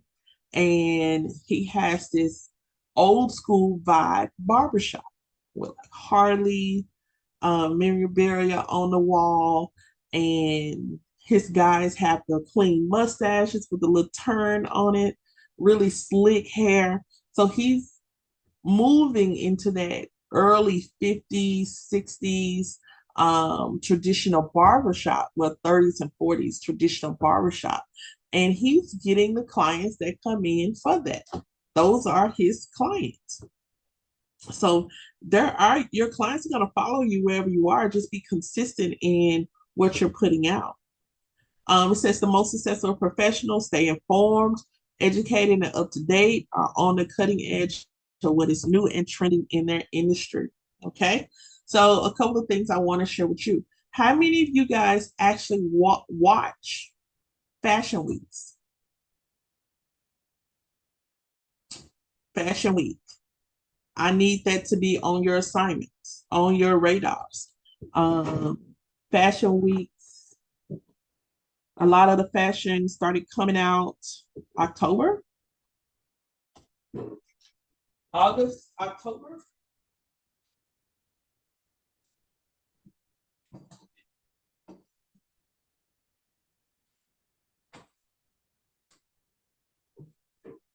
Okay, to cut my tea off. So a lot of the fashion started coming out August and October for the following year. Really, the summer. They're usually 6 months ahead. So anything you see anybody wearing in January, it came out in June of the year before. I often give my students assignments to watch like Milan Fashion Week on YouTube and watch it, Paris Fashion Week, Miami Fashion Week. And this is where I kind of put an emphasis on makeup, hair looks, clothing. Because you are in beauty, fashion is a part of your industry. Okay. And you have to know what's coming in, what's coming out. The reason why I have my students watch the Milan or something overseas, probably French or a French fashion show or something of that nature, is because the French, the Europeans, Europe, they cultivate beauty. Okay. When I say they cultivate beauty, a lot of what we do was started over there. Okay. So they cultivated beauty. All right. Made it specialty services, and then we took it and blew it up. All right. Yes, we have our own inventors of certain things, certain cosmetics, Maybelline, things of that nature. But they cultivated beauty, and they have a huge emphasis, a huge footprint on trend and fashion around the globe. So and here's the thing, I've had students from all over, but you have to understand something. I'm in Memphis, and just say I'm in Memphis. I can't wait on fashion and trend to hit Memphis. Right now, whatever's popular is where everybody wears, and that's what happens all the time. Okay. I can't wait on fashion and trend to hit Memphis. So what I do is I see what's coming by watching these fashion shows. I see what's coming. I'm looking at the trend of the designers. If I see more than two designers doing similar looks, okay, this is what's coming in the next 6 months. And then the hair selection, this is what's coming in the next 6 months. And finally, the makeup brow selections, this is what's coming, whether it's the lips and things of that nature. And so all of that is a part of my constant homework and case studies. You know, guys, when that comes in, when you look at some of the major ports in the United States, you're looking at, and I'm talking about Europe, the closest thing to that is New York. Okay. And so New York is going to get the first trend. Have you ever just said, I can't wait to go to New York so I can go shopping? You're going to get the first hit of what's trending. It's going to come into New York if you're coming from Europe. It's going to go into New York. From New York, it's going to be shipped to major cities, Chicago, LA, Miami, okay, now Atlanta. And then from there, you may find Memphis on the next stretch. But we're talking maybe 3 to 4 years. So if you always stay in Memphis, you're going to be 3 to 4 years behind on relevancy of trend and things of that nature. You're not going to be in the ship. And I just say that, this is just where we are.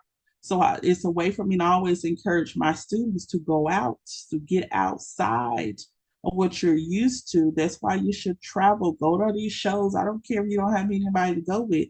You need to see what the other world is doing, and then you bring it back.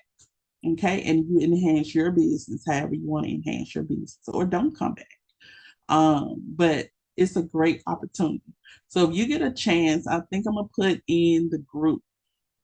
I'm gonna put in the group about one of the fashion shows, and you be able to see some of the trendy looks and things, and that's really what you should look for.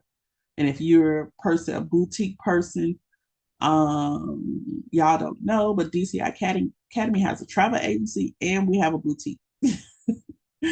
And the boutiques, me and my admin, Miss Glenda, we enjoy going to the boutiques. And yes, we feel, 10% of the trip, I'm going to tell you, is about uniforms. The other 90% of the trip is about finding us somewhere. Okay. But we're looking at what's coming out, what's relevant. And so in April, we'll be going to a boutique show in Nashville. And hopefully we'll hit Miami or we'll hit Las Vegas this year as well, because Nashville is just going to give us another urban European look. So it's going to be your same cap boots and dukes, glitz and shimmer and glamour, and they're going to take it up a notch. So we saw this about 3 years ago, and now everybody got a pair of cowboy boots, silver, glitter, everything. And they've just taken it up a notch. So if that's your style, that's what you're going to see. If those are your clients, these are the same clients that get your facial services and hair services. You should be at those events. Period. It's your responsibility to know what's coming down the pipeline, so you are considered the expert in beauty. And if you're considered an expert in beauty, all aspects of hair, skin, nails, it should be, I have what you need, or I have a recommendation. And fashion is definitely a part of it. Let's look at your professional image. It's the impression you project through your outward appearance and your conduct in the workplace. So your professional image is not solely just how you look or how you put it on. Well, you look amazing, so sharp, but it's your attitude. Okay? How do you conduct yourself in the workplace? Man, that's your professional image. I know sometimes you may say, oh, I got a person at work, they're just a bully. Oh, I got a person at work, they're just a jerk. Oh, I got a person at work, they just, but how did the way they act, their attitude supersede everything else about them? So you got to be very mindful of how we act and how we conduct ourselves in the workplace, no matter how good we look, because both of those together are going to give us an impression. And this is where we sometimes get first impressions are everything. Okay. Says, although you're not able to always be able to control circumstances, and we cannot control people and how they feel about us either. Okay. And so some things that we can control is what we present, what we release out into the world. All right. So, and even if you look at the term professionalism, it has been embodied in a numerous amount of ways. If you look at this figure here, notice that they have the old school barber shirts and denim. That's their uniform. Okay. There's their uniform. They pretty much have didn't put an emphasis on the type of denim, but they have the type, the right type of shirt. And if it's a male dominated barbershop, and I see that because I see a razor and a comb, but I also see the barber pole that tells me that this market is mostly men. And so they have this old school traditional barber shop uniform. And so if you're going to have a shop, it may be good for you to not only think about where you're going to put the shop, but how are your people going to look? What does your policies look like? Okay. And what happens if they don't look like that? If they don't complete those, if they don't wear what they're supposed to wear, what does that look like? Here's some key qualities: specialized knowledge, professional appearance, expert in chosen field. You want to be prepared, organized, creative, a team player. You want to be confident, responsible, be able to communicate positively, okay?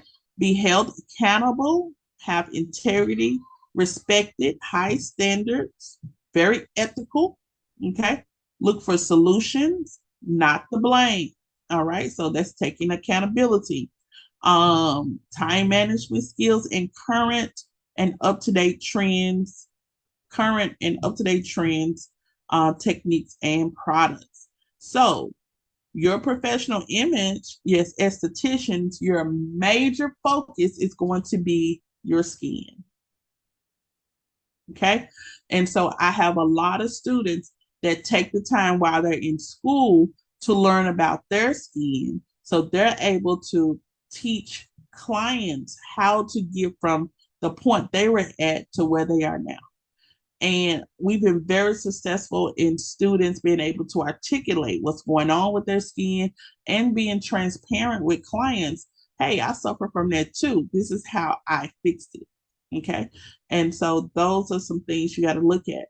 You will say, Ms. Cox, I just want to do waxing. Well, I need, and you're just wanting to do waxing, you're still responsible for being relevant on the latest information about ingredients, products, waxing. Who's the top in the industry? What top product brands? What's that key ingredient? Who has the recall? What's the average price of this? What's the top waxing service? Those are your responsibilities. It's a part of you keeping up with current trends and products. Okay. So these are some great qualities to have. This is where we start to separate the bootleggers from the professionals. All right. We want to employ image building basics. All right. Image building basics. And when we look at image building basics, this is where a lot of times we reference those individuals that we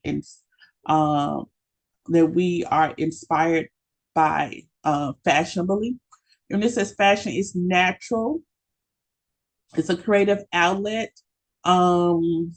Man, we've been trying to get my niece in a dress for so long, and she went into a dress for her birthday. And when I say she has been on another level, she tapped into this feminine look, and she's like, I never knew I could wear this. This is cute. So now she takes a little bit more time getting herself together because she likes little dresses. And so this could be something that everybody pretty much takes part in.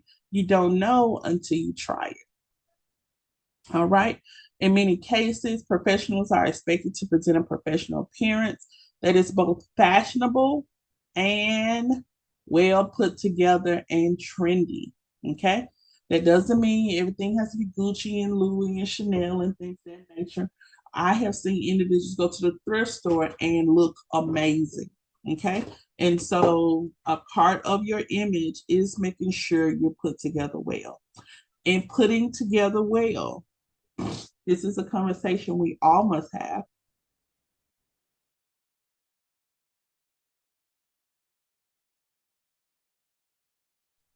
This is a conversation that we all must have. A lot of times, just like we have those conversations about hygiene, you have to have the conversation about underwear and bras and undergarments, girdles, and things of that nature. Okay. You'll say, Ms. Cox, we got to have all these conversations. Yes. Remember, you're the expert. Remember, they tell you more things than anybody else. Remember, they trust you.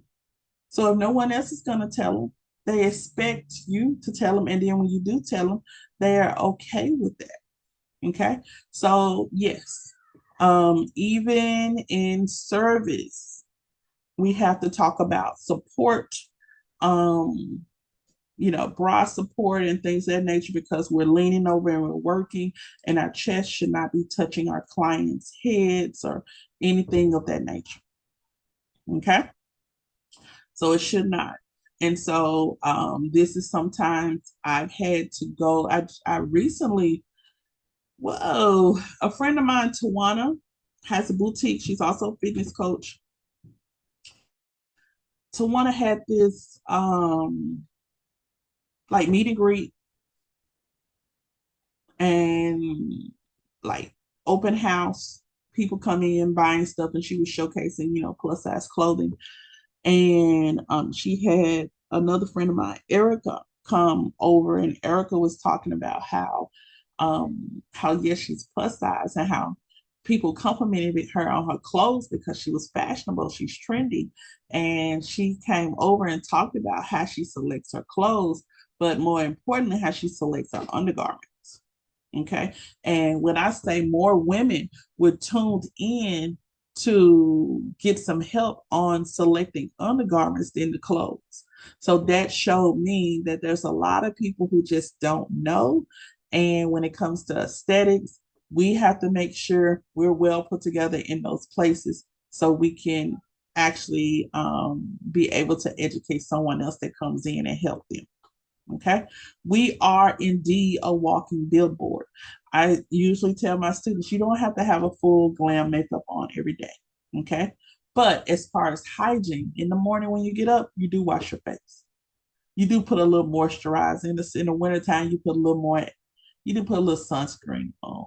You do a little something. If you want to put some little gloss on, you say that's all you want to do, I'm fine with it. I'm absolutely fine with that.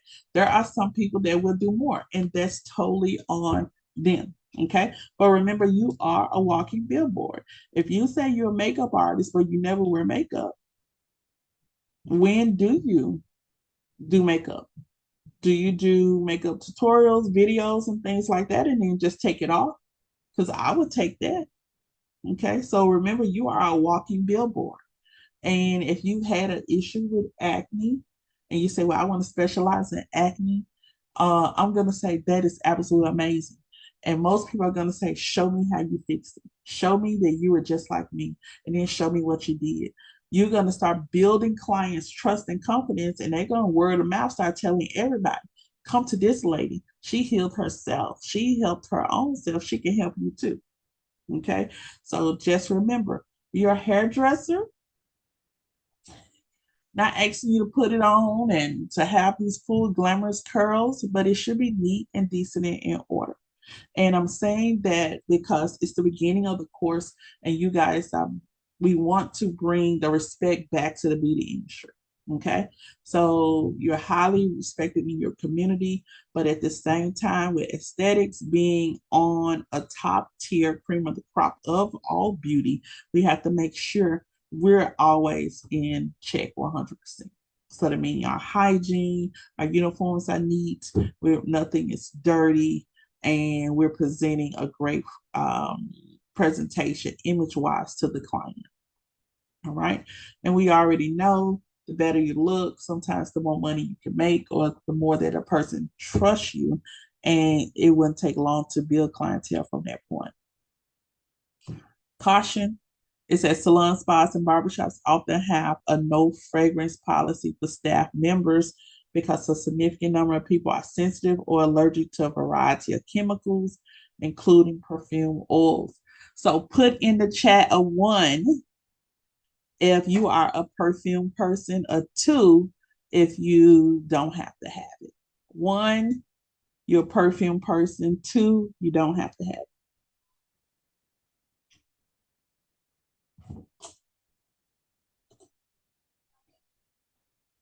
Justice, I am a perfume person.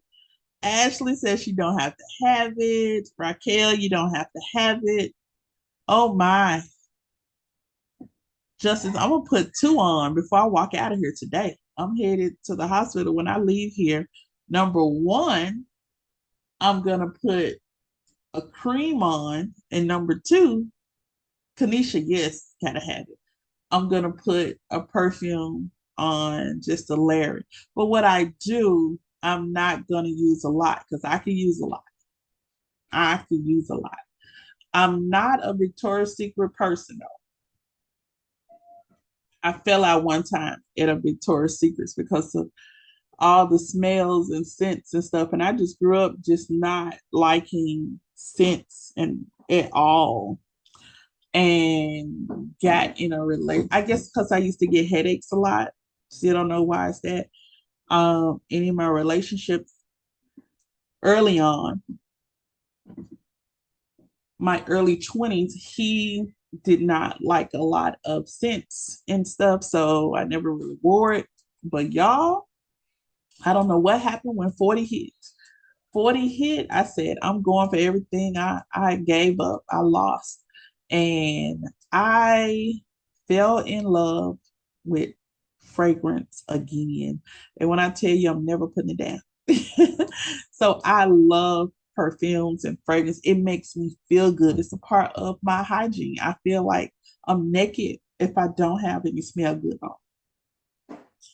I can get a little bougie too when it comes to it, but if it smells good, I don't care what the price is, but I gotta have a little bit. That's the only precaution I would have with working on clients. I do like soft floral, romantic scents, and maybe a little citrus, but anything else, like I think I'm 45, and I think some fragrances are too grown for me. And my mom liked them. I was like, yeah, I ain't ready to do it. But I will hold off a little bit. But I at least need to have at least 2 layers on before I leave the house. And I like them long wear. So yeah, we still got to figure that one out. I just like to smell good. That is part of my good hygiene is that I smell amazing, which goes back to show when you don't smell amazing, you know, you can smell yourself. And so I love to always smell amazing. Um, they don't want you to do the perfume policy, but they want you to follow the no fragrance policy because some clients will have allergies, allergic reactions, and things of that nature. I make, and I'm gonna show you how to make cosmetic products as well. I don't use any perfumes, any artificial fragrances in any of my products. Everything is through essential oils, things that are derived from oils, plants, from flowers from the earth. Okay, so no, that is one of my key things.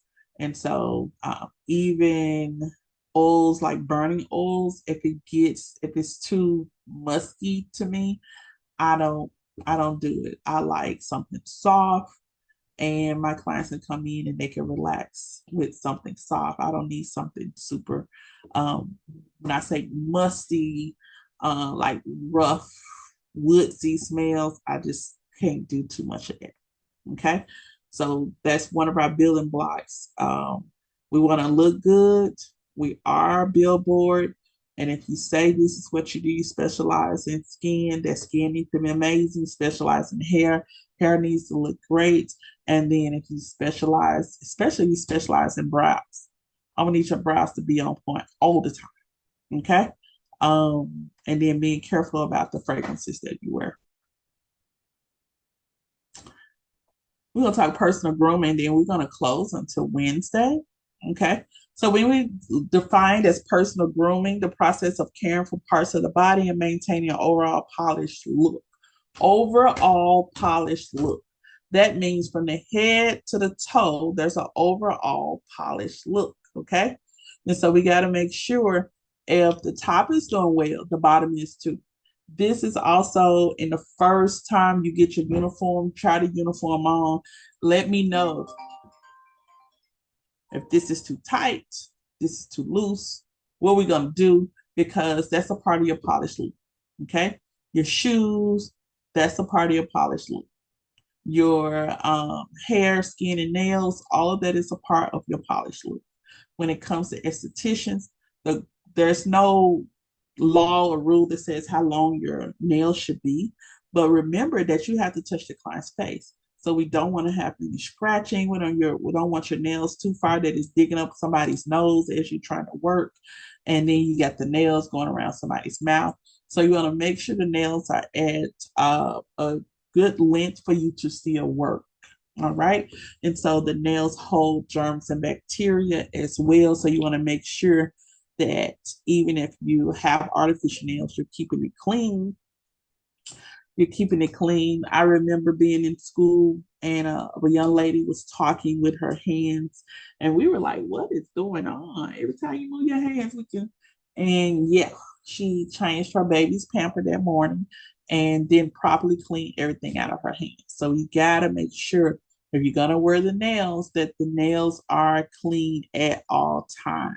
Okay, that's gonna be. You never know what things will cause a client to say, "No, I don't want to be serviced by this person," because they think one thing is unsanitary, everything is unsanitary. So make sure a personal grooming from the top to the bottom is well taken care of, which means also our feet, our toes, making sure we're wearing the proper shoes. We never know what kind of floor we're going to be working on.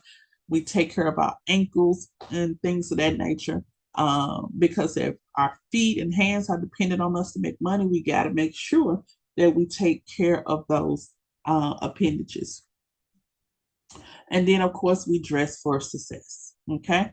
Whatever the uniform policy is, and looking at their policy. So pretty much they have all black with smock aprons on, very clean cut, nice, clean faces, clean shoes. And then also you have here where they have all white on. All right. Same thing. Hair doesn't look all over their head. They're not wearing scarves. They're not wearing hats. Shoes are decent. No open toe shoes. Some cases, no closed toe shoes. No open heel shoes either. Okay, so work clothes. Where do we shop for work clothes? That's the team. There are uniforms that are prepared for you. Okay, but work clothes normally, just like you would shop for any other clothes, it is your image. So you get the value of what you want to portray. And like I've said, I've seen people go to cheaper stores and have a beautiful image. Okay, I've seen people go to Goodwill, Salvation Army, things of that nature, and get their shirts, get all their pants, and then spend their money on what they use outside of work. So that was really smart too. It says, while it's important to always follow your employer's dress code, here are some universal wardrobe guidelines. Wear clothing that is clean, fresh, and current. Okay. Choose clothing that is functional, comfortable, and stylish. So you don't want to keep pulling down your skirt. You don't want to keep pulling up the backside. So this is where we get a different kind of uniform pants.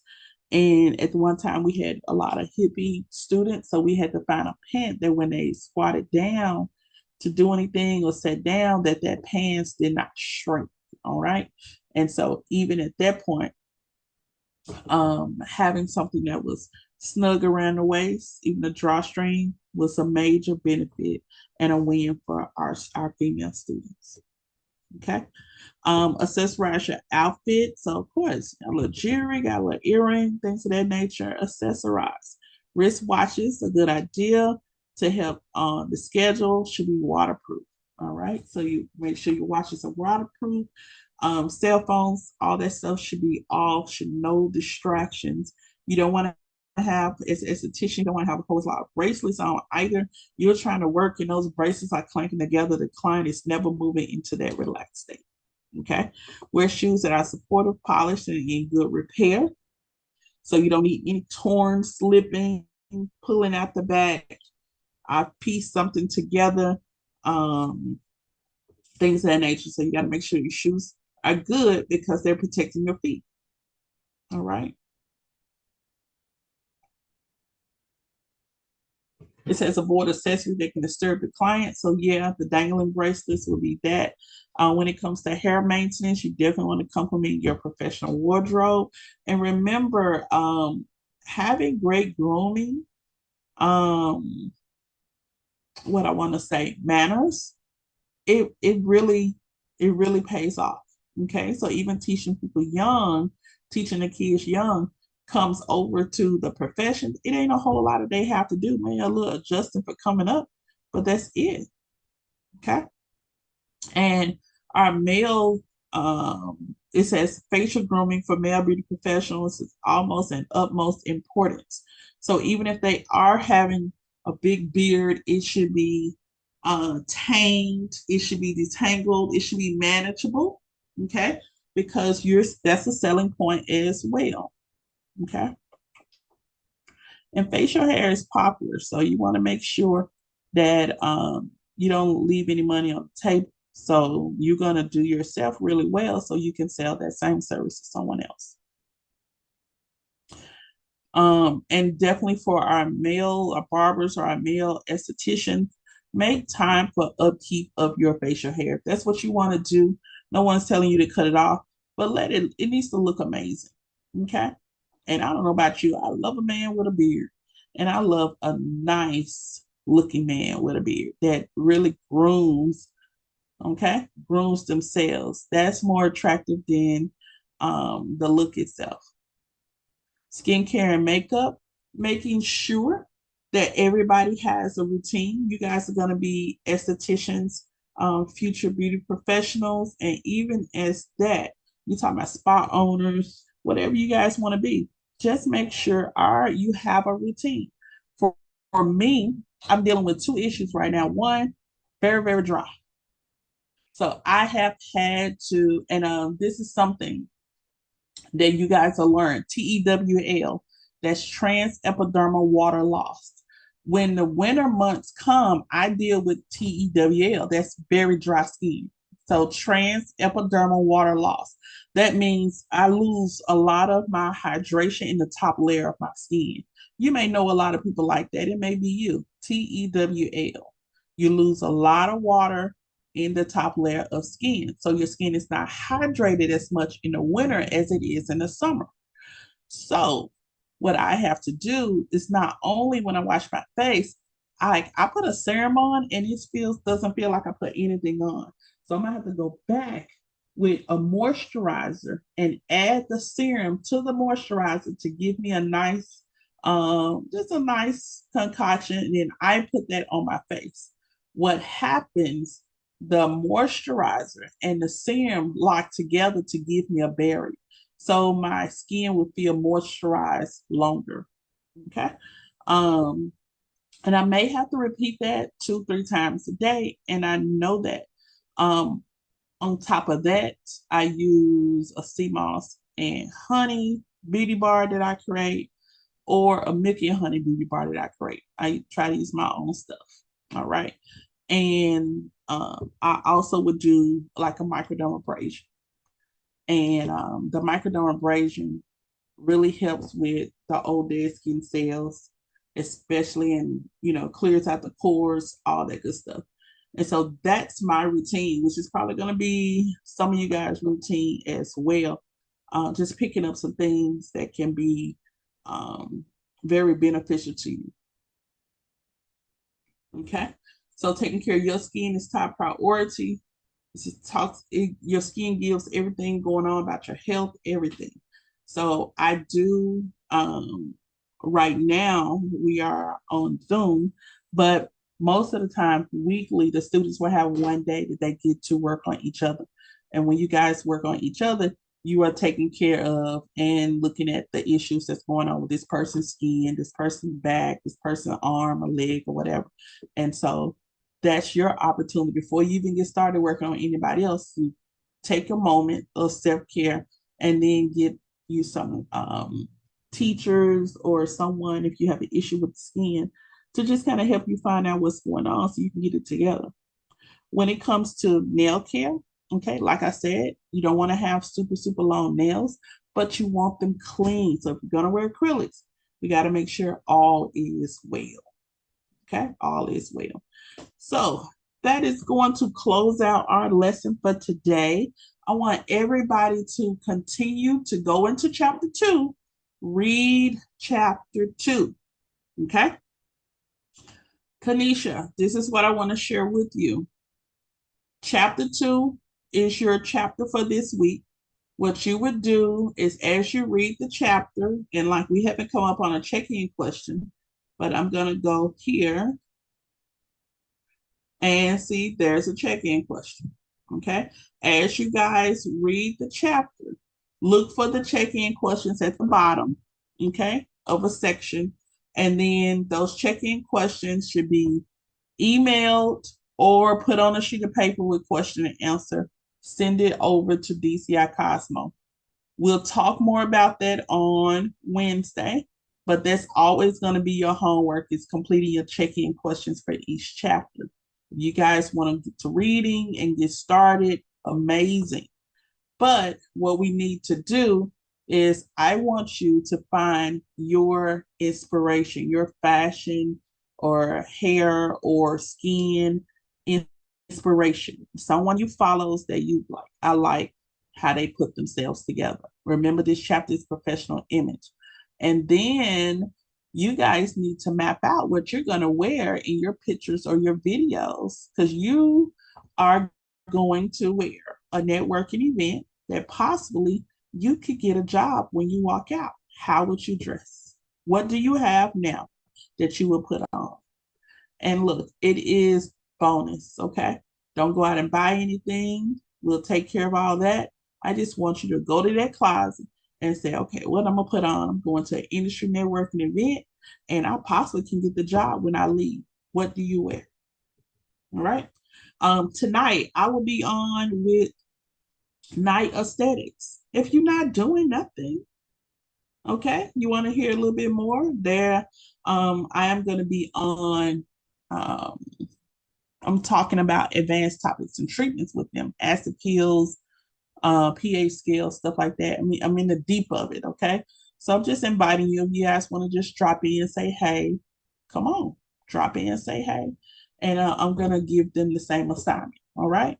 Y'all have a blessed and amazing day. If you need anything, reach out to the email. I think Ms. Richardson is about to clock in at about 12. So reach out. I did receive a lot of those assignments. You're going to get an email today that says received, okay? And once it's received, it'll be notated. And we also are updating the hours for today and last week. So everything should be updated by tomorrow. Y'all have a blessed and amazing day. And happy first day, Kanisha. And I look forward to seeing you and throughout this journey. Y'all be blessed.